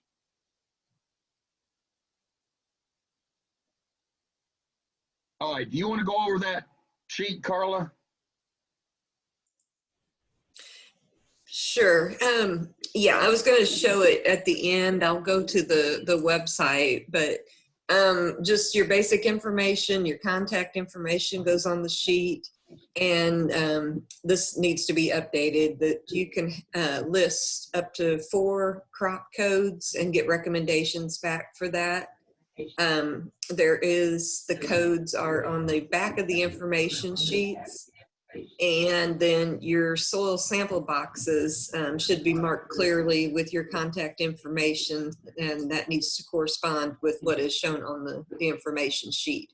So if your front yard is different from your backyard and you're doing 2 tests, you might want to, label it back 1 or back 2 or something like that, so that you can remember where you pulled those samples from. Let's see if we have okay, I guess that's really about it for that. I can go over it more in detail. I'll show you the Soil Plant and Pest Center website. All right, this is a scale of the pH, and it's showing we're in a subtropical humid region is what we're classed as. So we're going to fall in between generally a 5.8 to a 7 or 7.5. It just depends. Usually your forest soils are more acid because your leaves and everything has got an acidic value to that. And the left of that scale, it shows some of the products like milk of magnesia. It's got a pH scale of 10. It's very alkaline. Same way the bicarbonate of soda. That's what they used to use to take care of acid reflux disease. Bicarbonate of soda and vinegar is what they use, and it works the same way in soils too. It's an alkaline base is what it is. It counteracts the acid in the soil. Pure water and milk supposed to be neutral. Natural rain is actually acid, and there is some areas that it's really acidic. It just depends on the area or the region that you're in the world. And of course, beer and coffee is 4.5 down to 4.0 in acidity. It's pretty acid. All right, next. That's your acid-loving plants that likes that. And this is another pH scale showing your pH range of soils and your common substances, but I won't go into the substances, but anywhere from about 4.5 to 9 to 10 is usually what you'll see. There's soils out west, though, that goes above 14, though. I've been in some of them, and the acid is so bad that the salt comes up on the surface of the soil, and you've got white spots out there. Looks like it snowed out there on the soil surface. It's not uncommon, and one of the big areas you can see that in is Death Valley, California. It's really bad there. Or another place would be the Sahara Desert. Would be another place in Africa that does that too. That just shows the extremes that it can. We're just blessed to have very productive soils here in the United States. All right, next.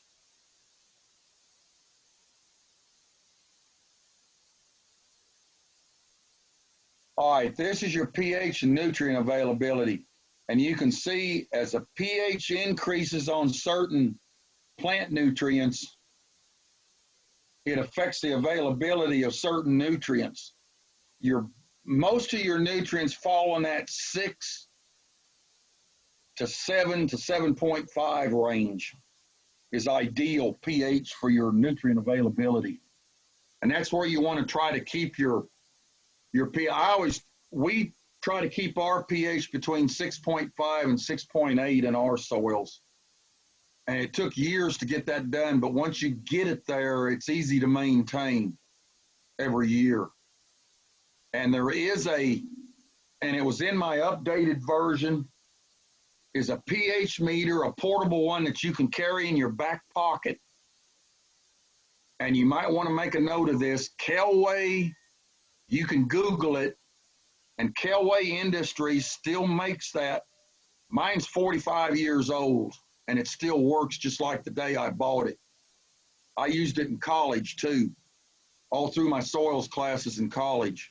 And I have checked it against soil tests, and that thing is just as accurate as a soil test is when it comes back from the lab. And if you need to know the pH right quick without waiting on a soil test, that little meter will do the trick for you. Or you can just Google pH meter, and it's a triangular shaped instrument, and it's got the readout up at the top of it, and it'll tell you in a few seconds what it is. And it's available. I don't know, it's about 110, 119 bucks, but it's well worth the investment to maintain your soil pH. And it's also got a moisture meter button on the side of it too that they installed on it, where you can check how much moisture you've got in your soil too at the same time. I just wish I could have had my other presentation up, because I took some pictures of that and included that in there. I always bring that little instrument with me when I do it in person. But it's well worth the investment when you've got that. It's saved my rear end a bunch of times on pH when I needed to know something. And I let some farmers borrow it at one point in time because they needed an answer right quick, and I told them this will do it. So, but it's very reliable, and it works mine's 45 years old, so I didn't give it $35 for mine when I bought it 45 years ago, and that was an investment I'll never regret. All right, next.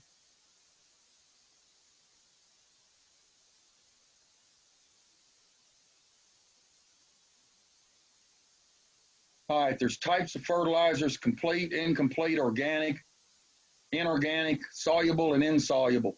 Remember, complete fertilizers has got all three of the primary nutrients in it. If it does not, it's not considered a complete, it's an incomplete. Anytime you've got one missing out of the three, it's an incomplete fertilizer. Always remember that. All right, next. So I think I got these separated, if I remember right. Yep. Like I said, all the three primary nutrients, N, P, and K, are nitrogen, phosphorus, and potassium. It'll have three numbers, and the numbers won't be the same. They can be different, but there's a ratio they go by. They can go by like 10, 10, 10 is a 1, 1, 1 ratio, or 15, 30, 15 is a 2, 1, 2 ratio, or so on like that. It just depends on an incomplete. It won't have all three of the primary nutrients. It may have one, it may have two, but it won't have three of them. One of them will be missing. And usually that's in a specialty thing. If, like in your phosphorus and your potassium, if you've got too much of one, you can get those separated where you don't have to put that on there again. All right, organic fertilizers. Organic fertilizers are getting to be a big thing now. 35, 40 years ago, you didn't hear too much about it, but probably I'd say the last 15 years or probably the last 10 years, organic fertilizers have really come on strong. And it comes from either plant or animal matter, and it contains carbon compounds. And examples is urea, sludge, and animal tankage. The only thing you've got to worry about with sludge is your heavy metals that can be in that. And now they test that now, and some of the chemical processes that they use to process that sludge, they can take those heavy metals out. So it's not as much of a worry as it used to be many years ago.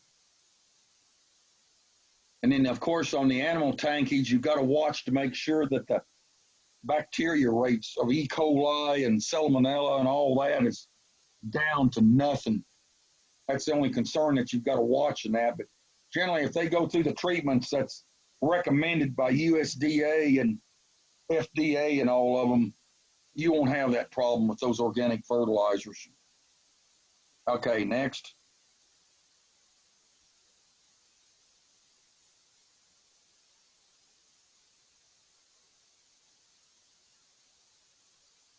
All right, the advantages of organic, they're slow release. In other words, they don't become available all at once. The plants are kind of spoon-fed slowly with that nutrient, which is nice. And they don't leach from the soil. In other words, if it rains a whole lot, the water doesn't carry them off somewhere, and then you have to put some more on right quick. That's the advantage of an organic fertilizer. And they also add organic compounds to the media, and also it helps the bacteria, the soil microbes and the bacteria in that soil too perform too. It also helps your earthworms too. That soil poop that the earthworms give back, that is some of the richest soil in the world right there. So if you've got a lot of earthworms in your soil, they're really helping you out on that. Okay, next.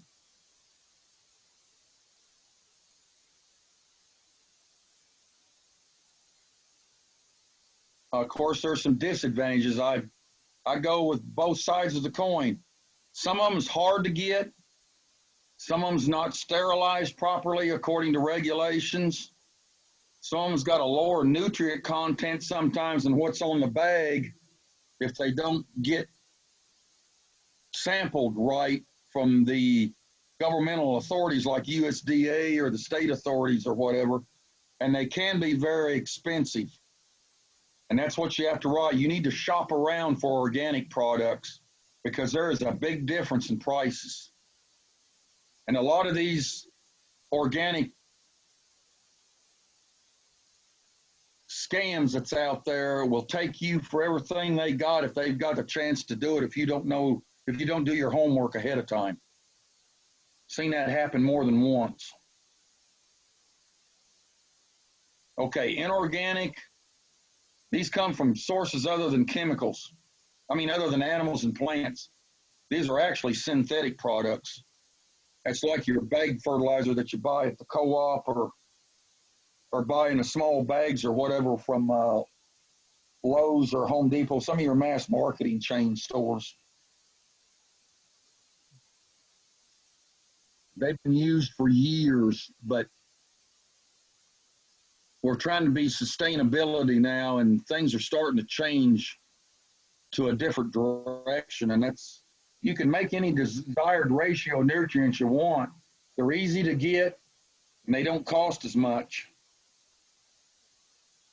That's why there's so many inorganic, and you can get it in a real big quantity too if you need it. All right, next. Disadvantages, it's not organic, and you also can get a chemical buildup in your soil or in your growing media. And if you're doing greenhouse stuff, you've got to watch to make sure you don't have a buildup in your growing media, because those artificial growing medias do not have forgiveness to you. It's not like the soil, it'll forgive you. But artificial growing mixes don't. All right, next. All right, soluble fertilizers, those are the ones that dissolve in water readily.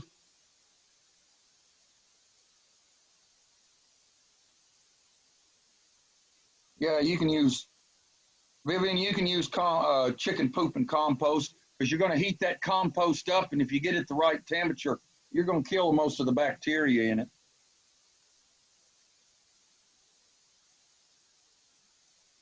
All right, soluble fertilizers, they dissolve in water real easy. It's like your Miracle Grow or your generic versions of Miracle Grow.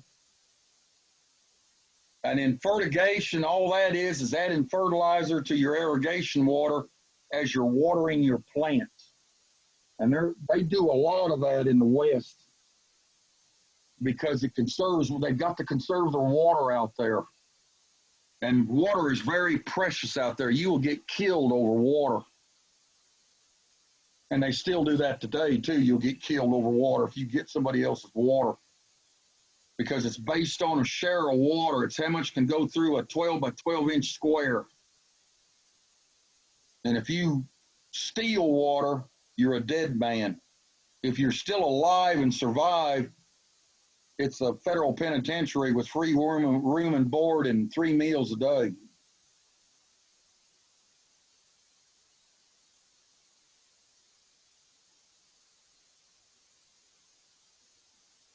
Yeah, I fully agree with Carla on that. And you've got to watch some of these inorganic fertilizers that they've got, or the organic fertilizers that they've got at some of these mass media stores. Some of that they've got, like cow poop in the bag and stuff like that, it hasn't went through a complete compost cycle. I've bought a few bags of some of that stuff like that. I don't use it hardly at all, but when I did, I noticed that the material in those bags didn't go through the complete compost cycle like they should have. So you've got to watch that.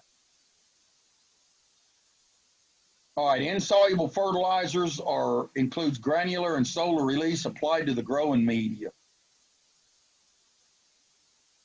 And these are released over a period of time.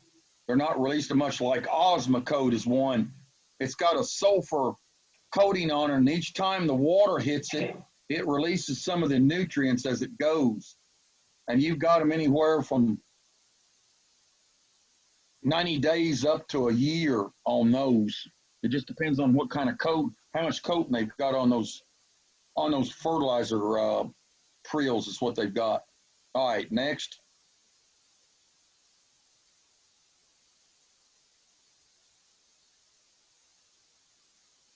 All right, granular versus slow release. Granular is not very expensive and it's easy to find. Your slow release is more expensive, but like I said, because it's coated with a sulfurea compound on it to slow down the availability. And it, like I said, it releases it over time. Each time water hits it, it releases a certain amount of nutrients. And Osmocote that was one of the best things that ever come out back in the late 60s when they come out with that, especially in the greenhouses. They're needing something where the salt content wouldn't build up like that. All right, next.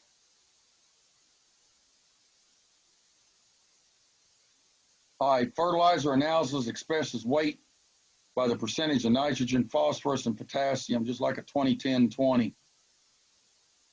That's a complete fertilizer. All right, N, P, and K. All right, next.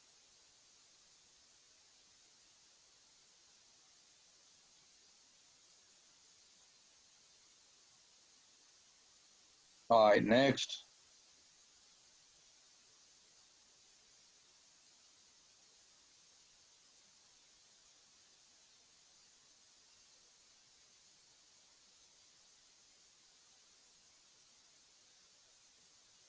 And of course, fertilizers are done by on ratios. And it depends on what the analysis is what determines the ratio. Like a 15-5-15.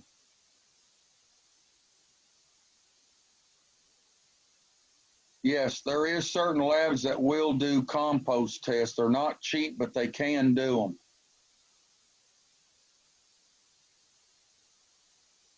Just like 15-5-15, that is a 3-1-3 ratio. All right, next.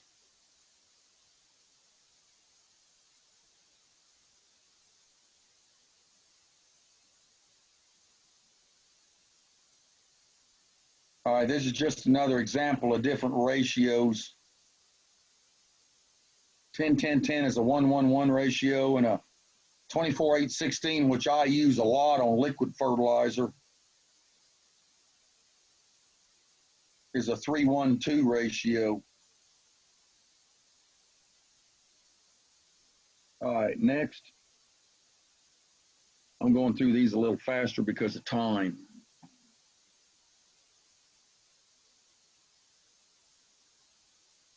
All right, application procedures. There's many ways you can put your nutrients on. You can band them, side dress them, top dress, perforating, broadcasting, foliar spraying, and fertigation. I've talked about a few of those. I think it breaks them down individually. Banding is where you just place it a couple of inches from the side of your plant and 2 inches below if you can. You don't want to place it in contact with your seeds or the roots of your plant, because if you do, you're going to burn them with the acid content that's in the fertilizer or in the fertilizer. Next, side dressing. You just put a band to the side of the plant, and usually it's a couple of inches from the plant. It's similar to banding, but you don't put anything below it. You just put it to the side of it. And we used to do a lot of that side dressing when we raised tobacco and stuff. And top dressing is just put it on top of the soil. If you do it right, if it's like nitrogen, and if that's all you're putting on, you can do it just before rain and let Mother Nature and the rain take it down because it's water soluble. If it's any of the other fertilizers, you need to mix it in with the soil if you can. And you do this based on your soil test recommendations, by the way. All right, perforating is where you put it around trees and everything. You'll drill holes 12 to 18 inches apart, or whatever the canopy of the shrub or the tree is. And you can place fertilizer, or they've got fertilizer sticks that actually looks like a stick about 6 inches long and a couple of inches wide. And you can actually pound them down in the ground at that spacing, and the plant roots will find it, and it'll get it from those sticks that you put in. All right, next.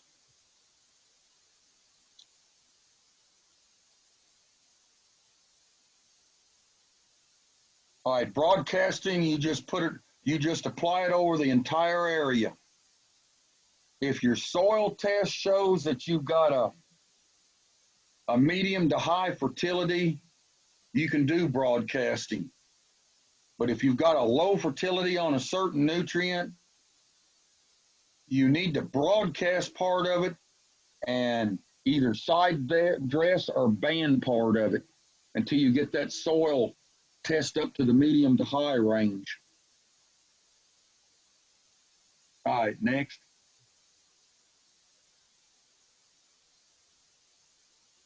All right, foliar spraying is where usually micronutrients, your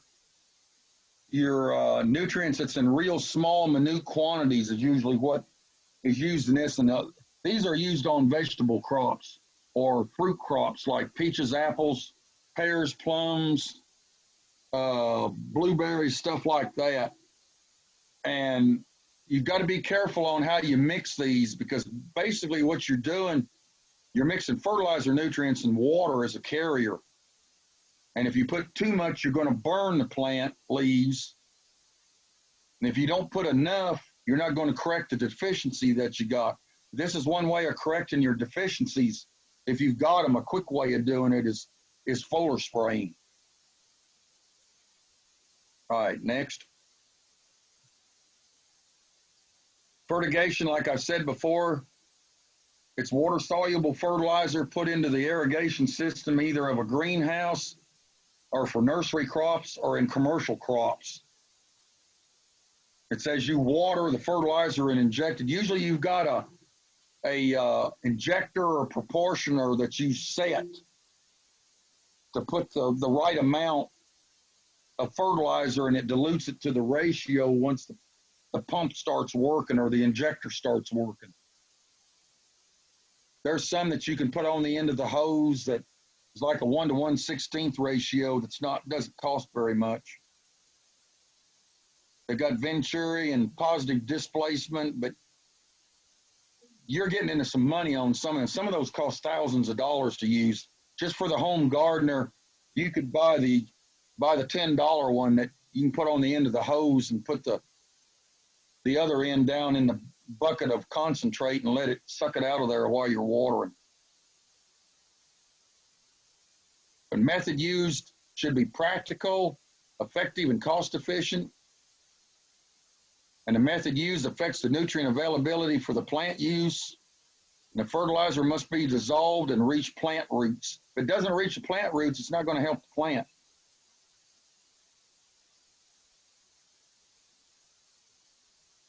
Compost will, but compost releases slower than some of your other types of fertilizer that you use, but it's okay to do that. As long as you don't have a deficiency, you're fine. If you've got a medium to a high soil test, you're fine doing that.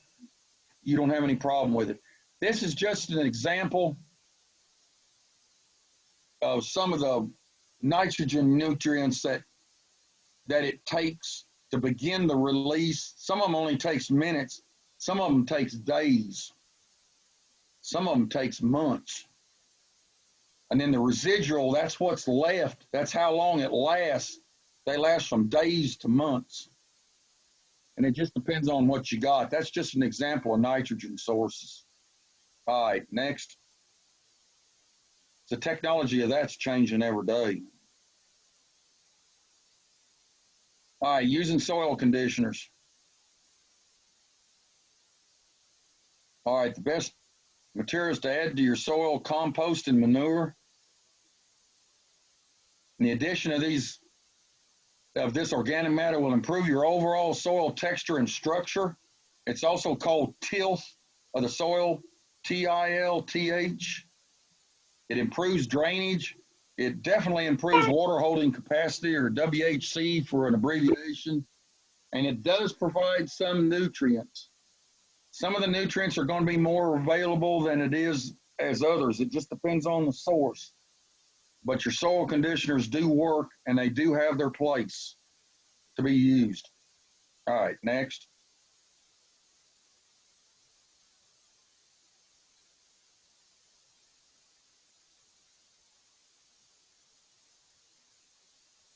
All right, well-rotted animal manure is the best material you can use, but it's hard to find to have well-rotted.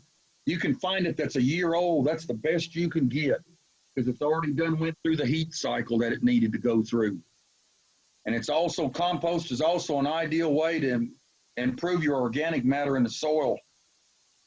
Because each year you deplete some of that organic matter in the soil. And like this year, our organic matter in our soils is going to be depleted more than what they generally would. One, we had higher temperatures this summer. Two, we had plenty of rainfall for the microorganisms to work, and that also depletes. And then that's where you need to add your amendments back in to replenish that. I call it maintenance. What it's, to me, is what it actually is.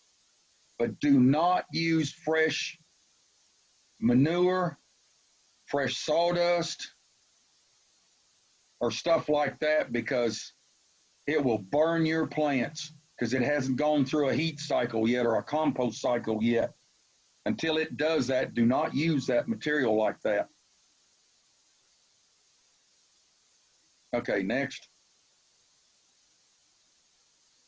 All right, some of them's horse manure, pig manure, sheep manure. Chicken manure, you have to watch. Chicken manure is very hot. And of course, spent mushroom compost, boy, that is some of the best you can get if you can find it. That is some nice stuff to work with. And sometimes your major mass chain stores has that, but it's not cheap.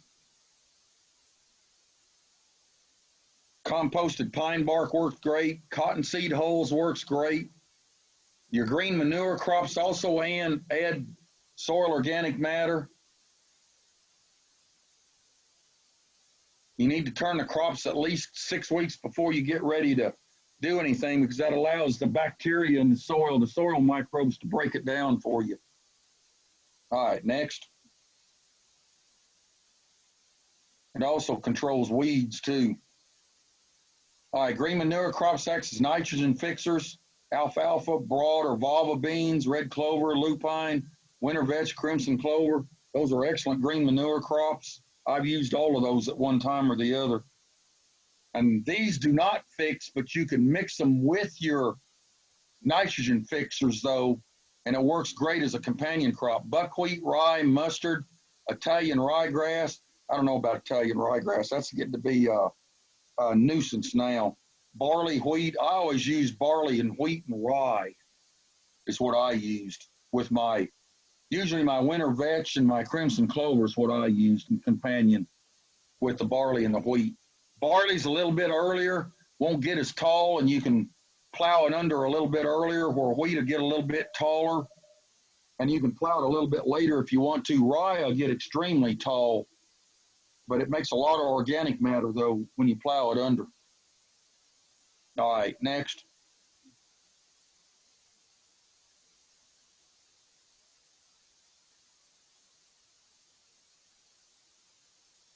All right, this just shows some organic matter, organic fertilizer materials with the amount of nitrogen, phosphate, and potash in them. It's just an example. All right, go to the next slide, Carla.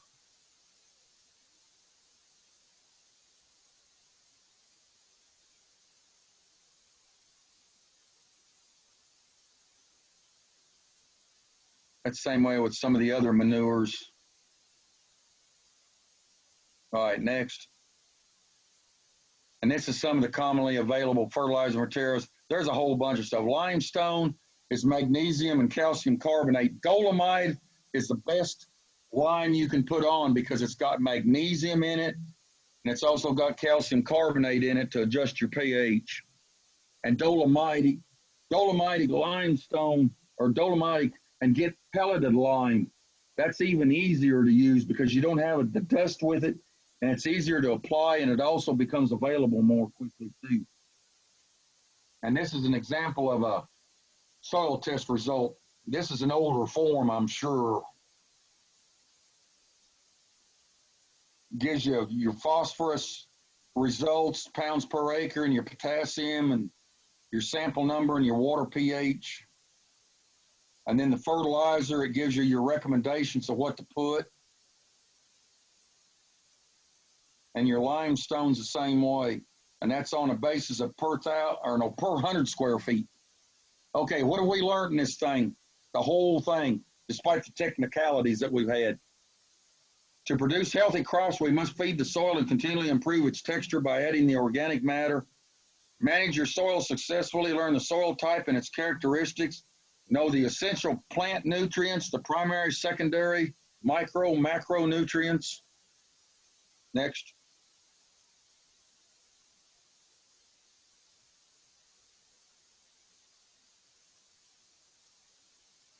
And then also the soil management. Soil testing is very important. Add in addition to your soil conditioners, your general fertilizer use, and your specialty fertilizers that you can obtain. Next. And of course, know what your deficiency symptoms are.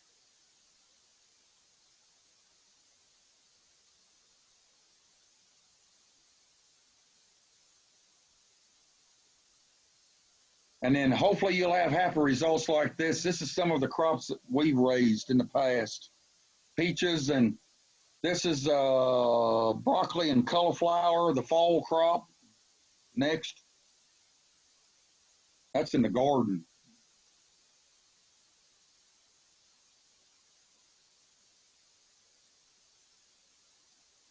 And there's strawberries that we was raising about 4 or 5 years ago. And there's the garden plowed, ready to be tilled in the spring. All right, questions? That's the end, folks. And I apologize. Carla, you did a great job on the slides. Thank you. So thank you. It seems like that we was always. pretty good. Yeah, it did work pretty good. We managed to handle it. That's what we call improvising. Improvising. That's what we call improvising when technology don't want to cooperate. That's right. That's right. We've got a question in here. Do we need to do the nutrient test when we have our soil tested? Is that the most important option? What we looked at was some older forms. The basic test is not even an option anymore. You get the expanded basic test for $15. Now, if you want to know what your organic matter is or some of the micronutrients, there'll be an extra fee on there. So, okay. I have a question about the Okay. soil test. On the crops that you can choose there, let's say I have this garden I want to get a sample from, and I'm going to be growing different kinds of things. So to those 4 crops would be maybe the most important to me, because like there's going to be vegetables and there's going to be flowers and trees. So what would be the best way to mark those crops there? Should I do like a vegetable would be one crop and then another crop could be flowers? Yes. Yeah, I would do those separate. Well, I mean, you get 4 crop codes per test. So if your soils are similar, then you're just going to put those 4 different crop choices. And that just gives more detail for that particular thing that you're growing when you put those crop codes? Okay. Yes, and they'll give you recommendations, based on what that plant requires. Like blueberry is going to want the more acidic soil versus, your gardens need to be around 6.0, 6.5 on the pH. So that, the pH is really something they look at first, and then they make those other recommendations. So nutrients can be in the soil, but they'll be unavailable at certain points if your pH is out of range. So that's a pretty critical thing to know. Dave Mullen asks, is there a database by plant where, that lists what our soil needs to look like? I imagine that there is, but I don't know. I know our lab, that's how they base their recommendations. So I don't know if there's a database that you can access. We probably just have to, Google that individual plant and look at its cultural requirements is what you would have to do. Okay. And if you're in a subdivision, you're not going to have true soils there anyway. True. Yeah, you're getting down to the subsoil, and then Yeah, there's another one there where it says you've got raised beds and you've got Mhm. beds and just regular soil. Yes, you need to take separate samples Mhm. because there can be a big difference between those raised beds and that regular soil. Yeah. Yeah, if you have a raised bed or like the compost, that is called the media test because that is your media. It's a soilless mix. And so they do a different type of test on that rather than, your soil that you dig up from your yard. So, but you can see that on the forms. So. And I put in the chat box, I'm not going to keep you all on here longer, but you can go to the Soil Plant and Pest Center website and you can download the forms and fill those out. You can pay with a credit card online, take your soil test, and you can actually, you don't even need the box right now. They're taking it in plastic bags, like just a Glad sealed bag, zipper lock bag. You can put your soil in that. You need about 1.5 cups of it, and then just take that to the post office and mail it in. So, and I've been recommending that because, with our office, we're at half staff each week, and we've had times where people, have come out to the office to pick things up and there's been nobody there because we've been called out, to go to a farmer or, so it's been really difficult these days to try to keep the office manned and get the work done too. So. Okay, there's a question on there about vetch. November, it's okay. Vetch has got a hardy winter cycle that it can go through, but it's best if you plant that about 6 weeks before the first freeze to get it established real good. And then if it does come a lot of low temperatures, you may not see it, but it'll come back in the spring though without any problem. But you need about 6 weeks before a hard freeze to get it established for a cover crop.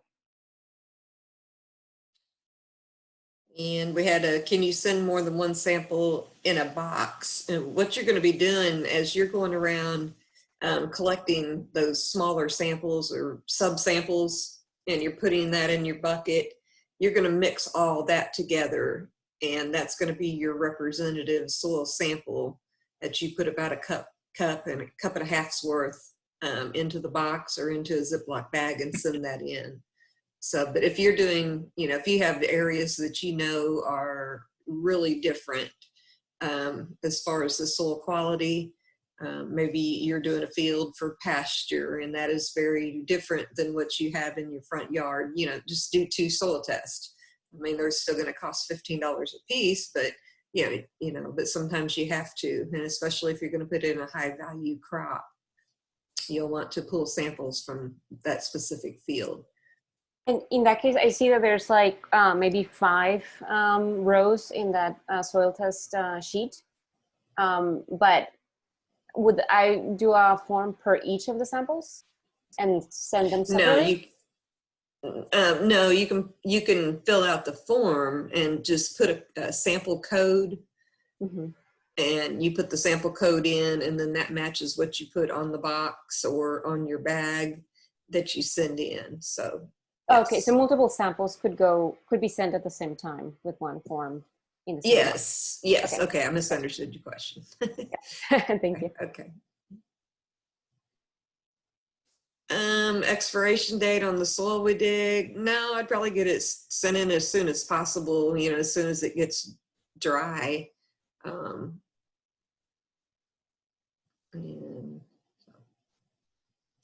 Okay, yeah, and the sooner you can get it in, the better. Yeah.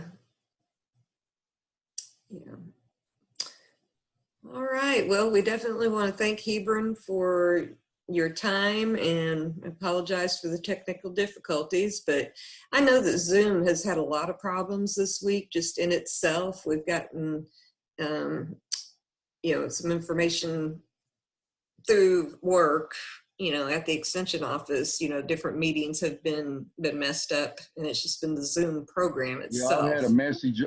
And I've had a then, message on your end, Carla, that your bandwidth is very low okay, it must be getting on tired. your end. It must be getting tired. It knows it knows it's my bedtime. All right. All right. Well, thank you, everyone. We're going to go ahead and close the meeting. I will put the presentation up on the Google Drive and send you all that link. I'll get that done tomorrow. Hey, Carla, before you get off there, when Okay. you get off, call me. I got a question to ask you. Okay. All right. I'm going to end it. Okay. All right. Thank you, everybody. Yep. Thank you. See y'all next Tuesday.